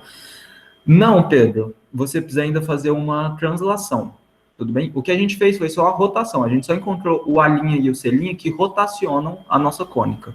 E o que a gente precisa fazer é transladar ela, tudo bem? Mas olha só. Basicamente, o que vocês precisam fazer é o seguinte, ó. Vamos só voltar agora para a nossa equação geral da cônica. Então, a nossa equação geral da cônica, ela é simplesmente o seguinte, ó. X, Y. A gente já viu que aqui vai ficar um A, B sobre 2, B sobre 2, C, X, Y. Bem? E aqui, ó, vai vir um termo que está relacionado com a translação, que é justamente o termo de E, XY. Bem, mais um F igual a 0. E o que a gente vai escrever é o seguinte, ó, X transposto, aí que vai ter a nossa matriz H, X, mais esse cara aqui a gente vai chamar de matriz G. Bem, sei lá, poderia ser qualquer outro nome. G, X, mais F igual a 0. Tudo bem? Se a gente achou que o nosso X', ia ser uma matriz, sei lá, uma matriz de rotação, então aqui o nosso Rθ de X, tudo bem? A gente vai lá, calcula o nosso X, a gente escreve X como sendo simplesmente Rθ transposto de X', tudo bem? Rθ de X', isso. E aí, agora o que a gente precisaria fazer é só substituir nessa equação daqui de cima. Mas a gente já viu, né, por todos os argumentos, que isso vai ser simplesmente X' transposto. Aí vai aparecer aqui, né, uma matriz Rθ H, Rθ transposto X, mais G,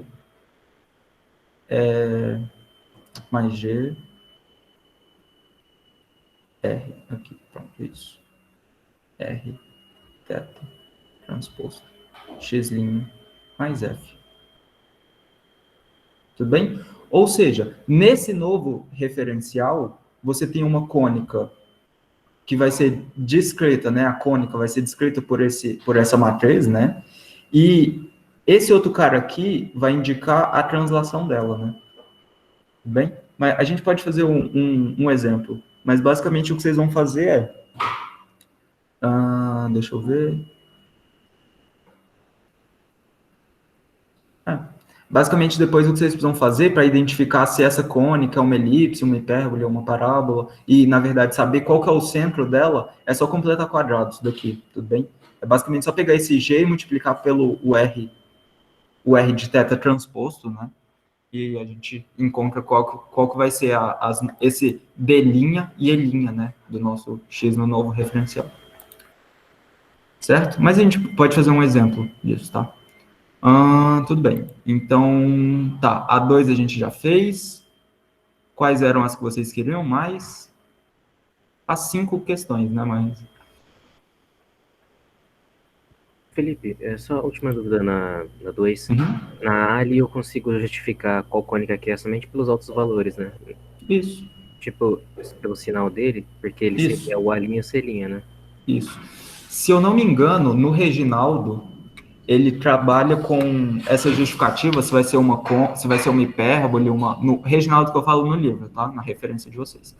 Ele fala se isso vai ser uma elipse, uma parábola ou uma hipérbole, na verdade, pelo determinante daquela matriz H, que a gente chamou, tudo bem? Mas vocês vão ver que é exatamente a mesma coisa. Se eu não me engano, se o determinante é positivo, vai ser uma elipse. Se for negativo, vai ser uma hipérbole. Deixa eu ver aqui, ó, Reginaldo. Não é pesquisando aqui, não.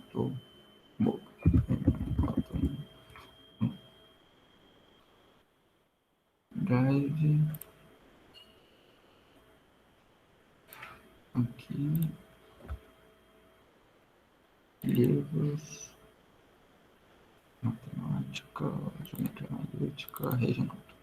Ó, se vocês abrirem no livro do Reginaldo na seção de identificação de cônicas, seções cônicas, blá, blá, blá, não é isso, mudança de coordenada. Identificação de cônicas, aqui, ó. Quando ele vai falar da seção de identificação de cônicas, ele trabalha, então, que ele fala do A', B', C', e ele fala, ó, se vocês forem ver, o que o Reginaldo faz é basicamente se vocês forem ver as entranhas dos cálculos que ele está fazendo aqui, é basicamente o que a gente fez com alto valor e alto vetor. Tudo bem? Essencialmente a mesma coisa. E ele fala aqui, considera a equação em que a linha e C' são as raízes disso daqui.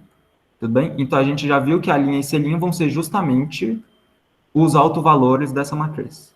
Os autovalores da matriz A, B sobre 2, B sobre 2 e C. Tudo bem? E o que ele fala, ó, tem aqui uma seção onde ele pega e calcula, ó. Cadê? Não, ó, aqui, ó, o que ele fala é exatamente, ó, se a linha C' for maior do que zero, ou seja, se a linha e C' tiverem o mesmo sinal, vai ser uma elipse, um ponto ou um conjunto vazio.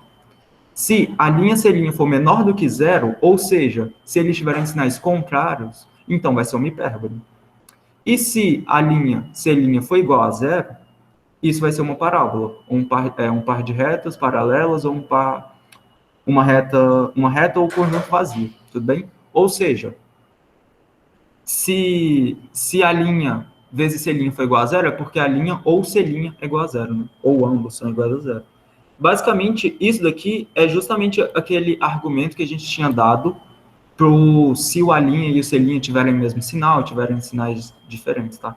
E se você quisesse, ainda poderia até falar, ó, a partir do teorema 7.2 do livro texto, a gente tem que, como tem sinais contrários, então vai ser uma hipérbole. Tudo bem? Acho que foi o Jonathan, né? Jonathan, o que a gente estava falando dos autovalores é justamente, o livro traz isso até como um teorema, tudo bem? E o que eu fiz aqui foi meio que dar uma justificada do porquê que esse teorema vale. Certo? É que na 2b, que tipo, você colocou lambda 1 sobre alfa e x ao quadrado. Aquilo seria por causa da fórmula completa, né, das cônicas. Que você fez ali, né? Isso. Vai ser cadê? Isso aqui. Na verdade,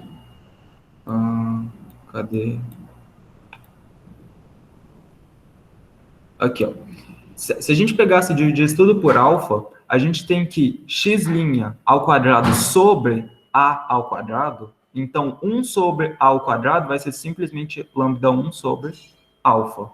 Tudo bem? Então, só invertendo isso, a gente tem que A ao quadrado vai ser alfa sobre o módulo de lambda 1, tá? A gente está tomando o módulo porque A ao quadrado tem que ser positivo. Se a gente fizer o mesmo raciocínio para B, a gente obtém que B é isso aqui. E como a gente já sabe que isso vai ser uma hipérbole, a gente sabe que o C ao quadrado tem que ser o A ao quadrado mais o B ao quadrado. É que minha dúvida no caso era se colocou aquele x' ao quadrado, aquele y' ao quadrado, porque identificou no item anterior que era a hipérbole, né? Isso. Isso, na verdade, a gente colocou x' e y' só para falar que a gente estava falando de um referencial que está rotacionado, tudo bem? Então essa linha aí é só para falar que está rotacionado. Entendi. É isso? Isso, obrigado. Nada. E aí vocês vão ver que essa escolha aqui, ela independe, tá? Então, esse resultado aqui independe da escolha do lambda 1 e do lambda 2, tudo bem? Então isso que é legal. Tudo bem? Tudo certo? Qual é a página mesmo? Página 483, 482, né?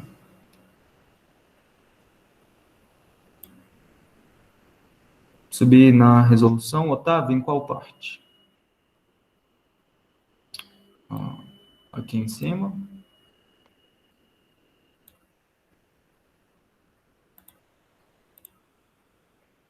De boa. Tá, então agora a gente vai comentar um pouquinho da 3. A 3 faça uma translação, se possível, e uma rotação no sistema de coordenadas cartesianas usual para identificar e esboçar a cônica de equação do x ao quadrado menos 2xy mais x mais y ao quadrado. Falei tudo errado, né? Tá.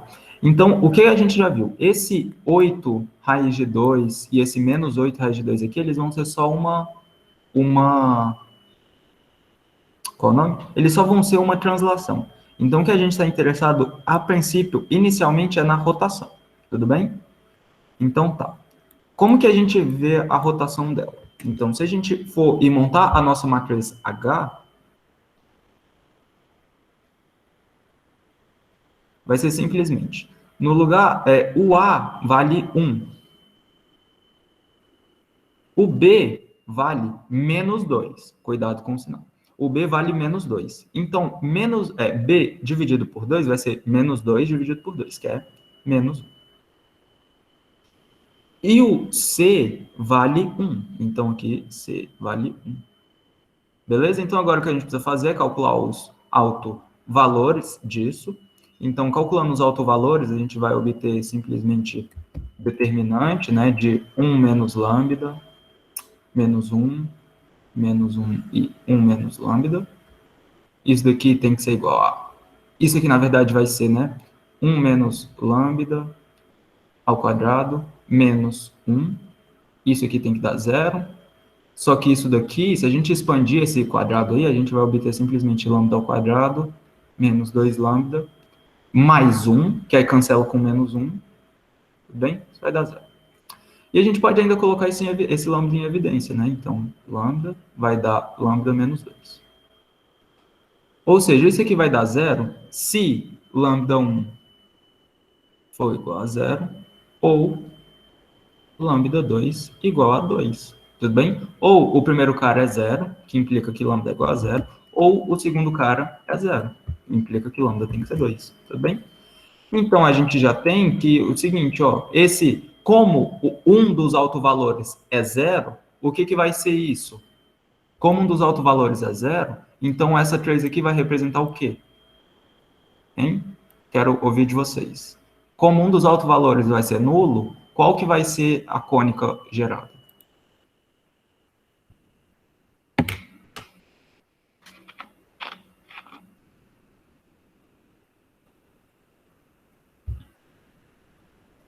Parábola, tudo bem?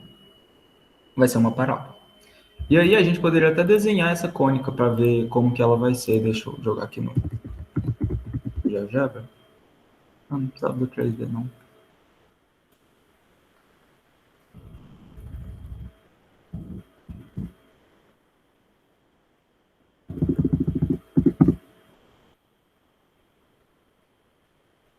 Vixe, mano, que dificuldade.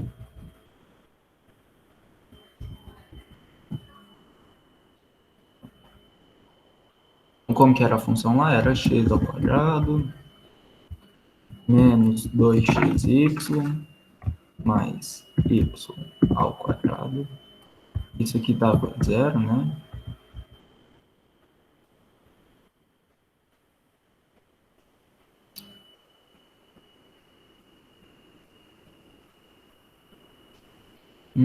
Olha só que legal.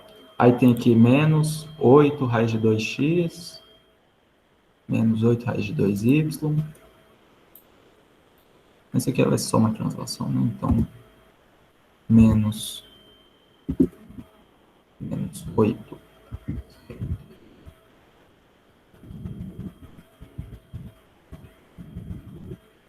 Raiz 8. Tá. 1,42, que é aproximadamente raiz de 2, né? X menos 8 vezes 1,42. Vou botar ponto.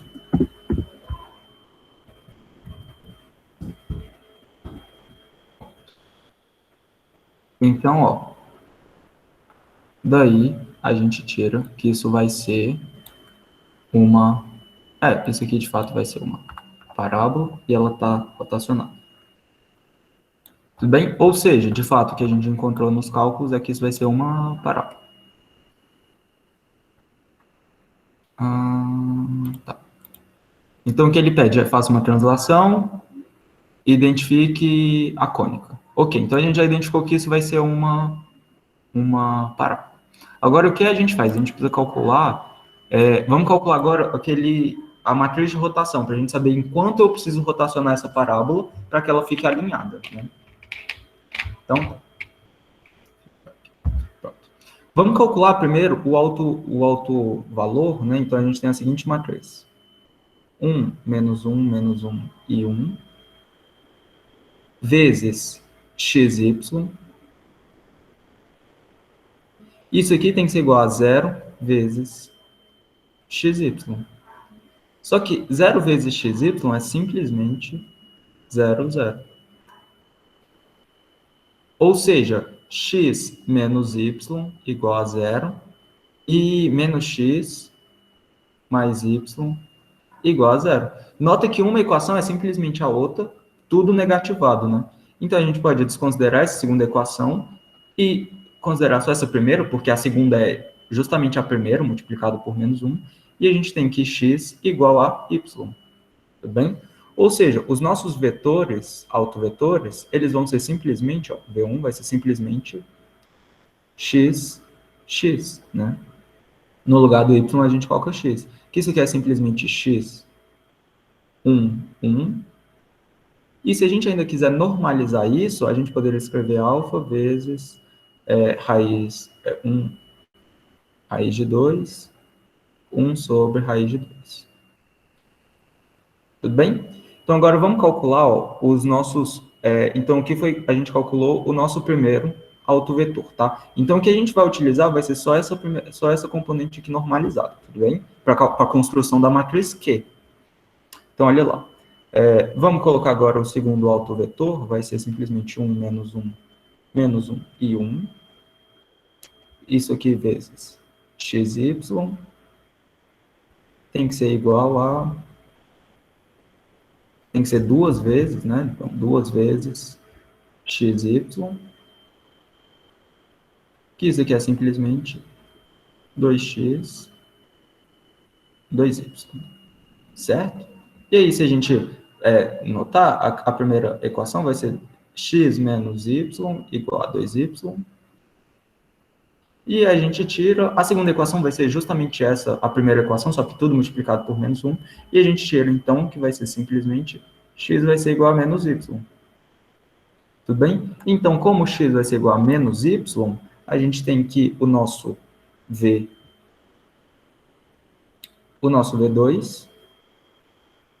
ele vai ser x C no caso, né? Menos x,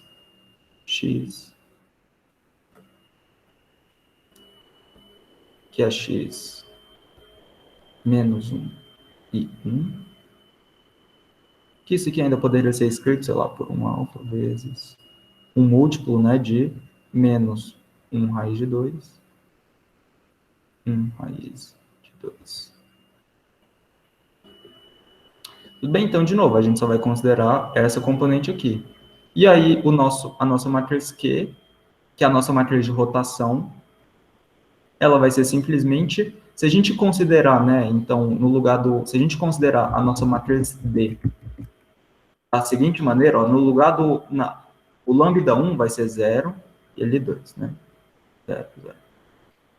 Então, como eu coloquei o 0, né, como lambda 1, na primeira coluna de Q, eu vou colocar os autovetores normalizados, né, associados a 0. Então, que no caso é 1 raiz de 2, 1 sobre raiz de 2. E aqui depois vai aparecer menos 1 sobre raiz de 2 e 1 sobre raiz de 2, que são os autovetores normalizados do nosso lambda igual a 2. E se a gente lembrar que esse Q é uma matriz de rotação, então, ó, se a gente lembrar que Q é uma matriz de rotação da forma cosseno de θ é seno de θ menos seno de θ cosseno de θ. Tudo bem? Então, se a gente lembrar que o Q ele é escrito dessa maneira, a gente tem simplesmente que cosseno de θ igual a 1 sobre raiz de 2, que a gente poderia multiplicar, né, por raiz de 2 em cima e embaixo, e ficar simplesmente com raiz de 2 sobre 2. E o nosso seno, na verdade, menos o seno de θ, vai ser simplesmente 1 sobre raiz de 2, que a gente já viu que é raiz de 2 sobre 2. Ou seja, θ vai ser justamente o ângulo, né, cujo cosseno de θ é raiz de 2 sobre 2, e seno de θ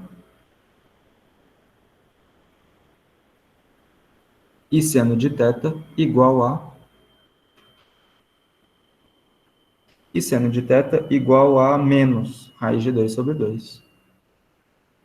Vamos só ver aqui no ciclo trigonométrico mais ou menos qual que é esse valor. Ó, se a gente ver aqui no ciclo, onde que o cosseno vai dar positivo e o seno vai dar negativo? O cosseno é esse eixo aqui deitado, né?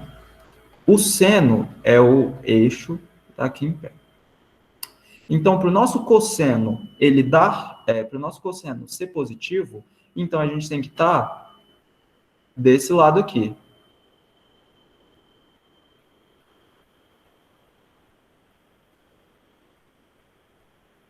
Tudo bem? E essa parte achurada é justamente para o cosseno dar positivo. Para o nosso seno ele dar negativo, significa que a gente tem que estar, ó, nessa região aqui.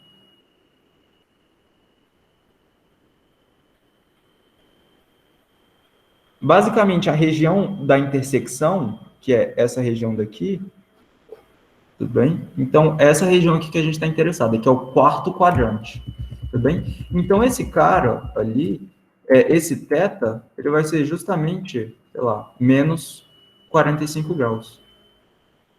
Bem? Então, a gente já encontrou que θ vai ser menos 45 graus. Ou ainda menos π sobre 4. Tudo bem? E aí, nota o seguinte.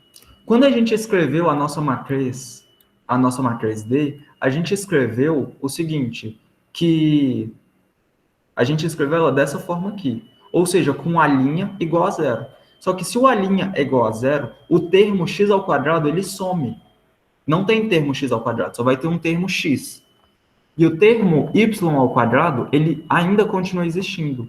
Então, quando a gente calcular a parábola, a gente vai ver que essa parábola ela vai ser da forma x igual a y ao quadrado mais... Tananana. Vai ter aqui um coeficiente, né? vai ter, sei lá, algum coeficiente gama, tanto faz o coeficiente. Ou seja, essa parábola, x igual a tananã y ao quadrado, ela vai ser essa parábola aqui, ó.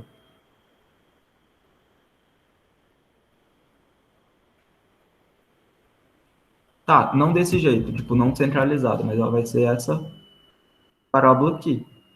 E aí eu rotacionei ela em menos 45, né? Na verdade, a gente vai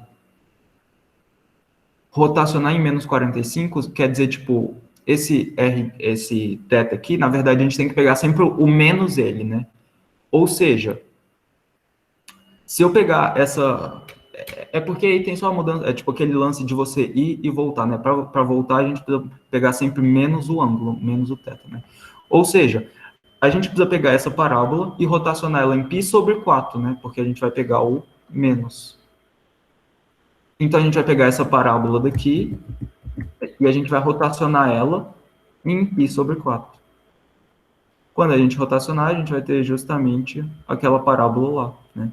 E aí é óbvio que vocês vão fazer o gráfico com mais cuidado, calculando também aonde que é o centro dessa parábola e tudo mais. Não é difícil de calcular o centro, mas o que eu quis mostrar é que é bem simples a gente saber como que é qual que foi o ângulo que a gente rotacionou. Bem, é só a gente calcular o Q e analisar, né, no ciclo, ver onde que vai ser positivo, onde que vai ser negativo e calcular o θ. Tudo bem? É necessário especificar o ângulo? Então, Thomas, eu não sei, é Thomas ou Tomás? É porque não, você vai precisar para fazer o esboço, né? Você vai precisar calcular quão inclinado está o gráfico para poder calcular, para fazer o esboço. Então, ele pede o seguinte, ó, para identificar a cônica e esboce o gráfico, né? Então, tipo, você precisa calcular essa inclinação para poder saber como que vai esboçar. Porque se você não calcular a inclinação, você sabe que é uma parábola, mas essa parábola poderia estar rotacionada de infinitos modos diferentes. Tudo bem?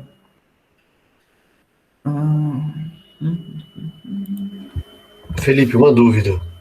Até duas. Essa rotação de 45 graus aí é da parábola que está na lista mesmo?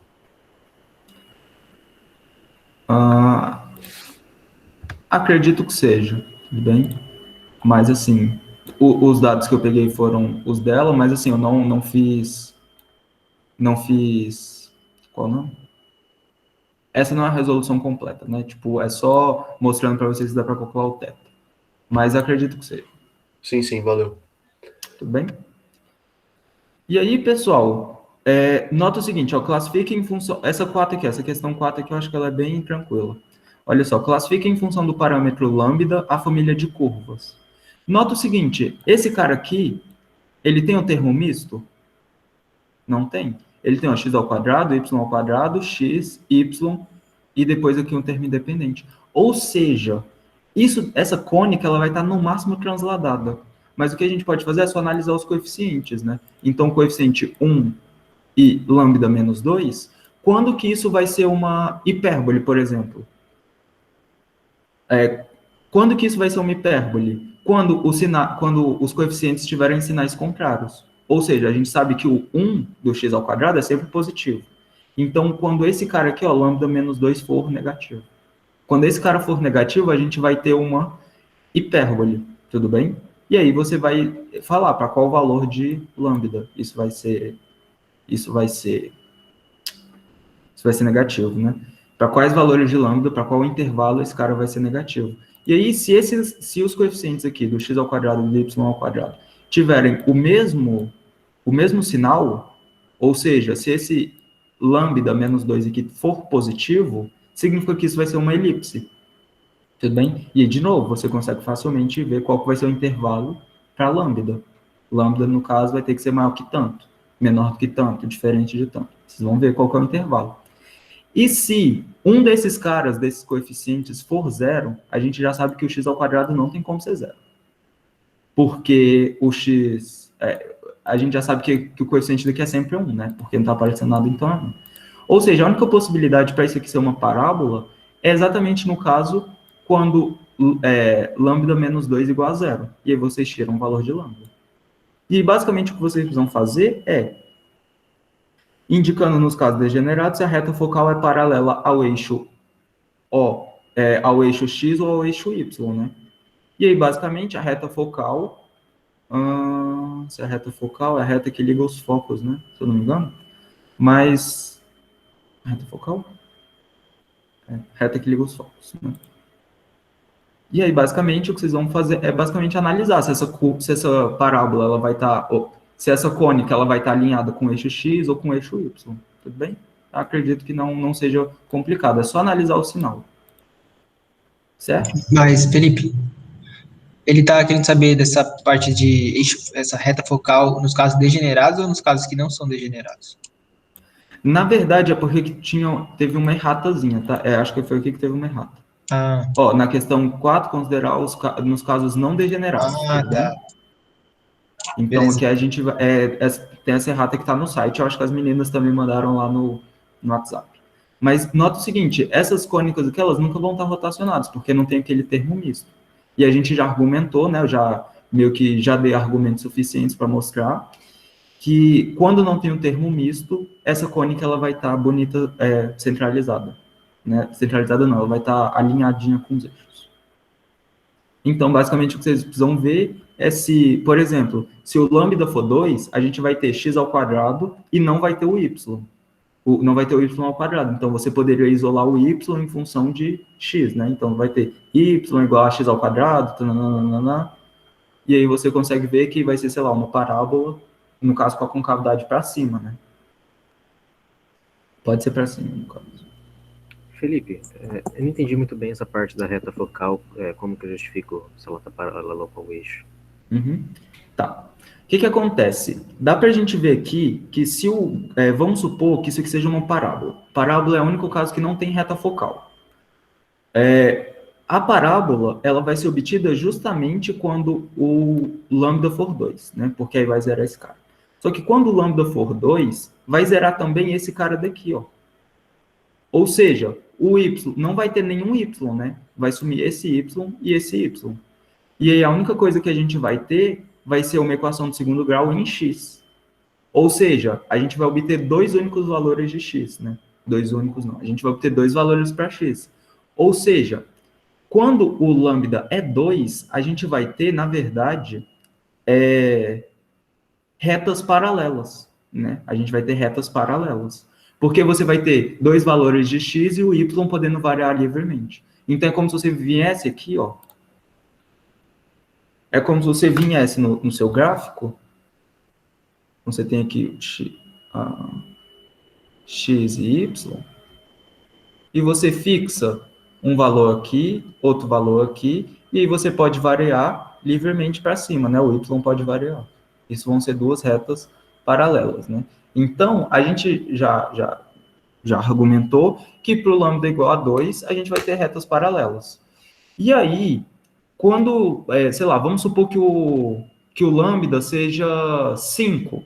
Para o lambda sendo 5, vai ter 5 menos 2, 3. Então, a gente vai ter uma coeficiente aqui 1 e coeficiente 3, né? Então, a gente vai ter uma elipse. E essa elipse, ela vai ser, como que vai ser essa elipse? Ela vai ser desse tipo assim. Essa elipse, ela vai ser desse tipo assim, com os focos sobre o eixo X, ou ela vai ser uma elipse desse jeito assim, com os focos sobre o eixo Y. Então, a reta focal vai ser justamente essa reta aqui. Tudo bem? Então, basicamente, o que ele quer que você escreva é o seguinte. Essa reta, a reta focal, que é justamente a reta que liga os focos, né? Ela vai estar paralela ao eixo X ou ao eixo Y.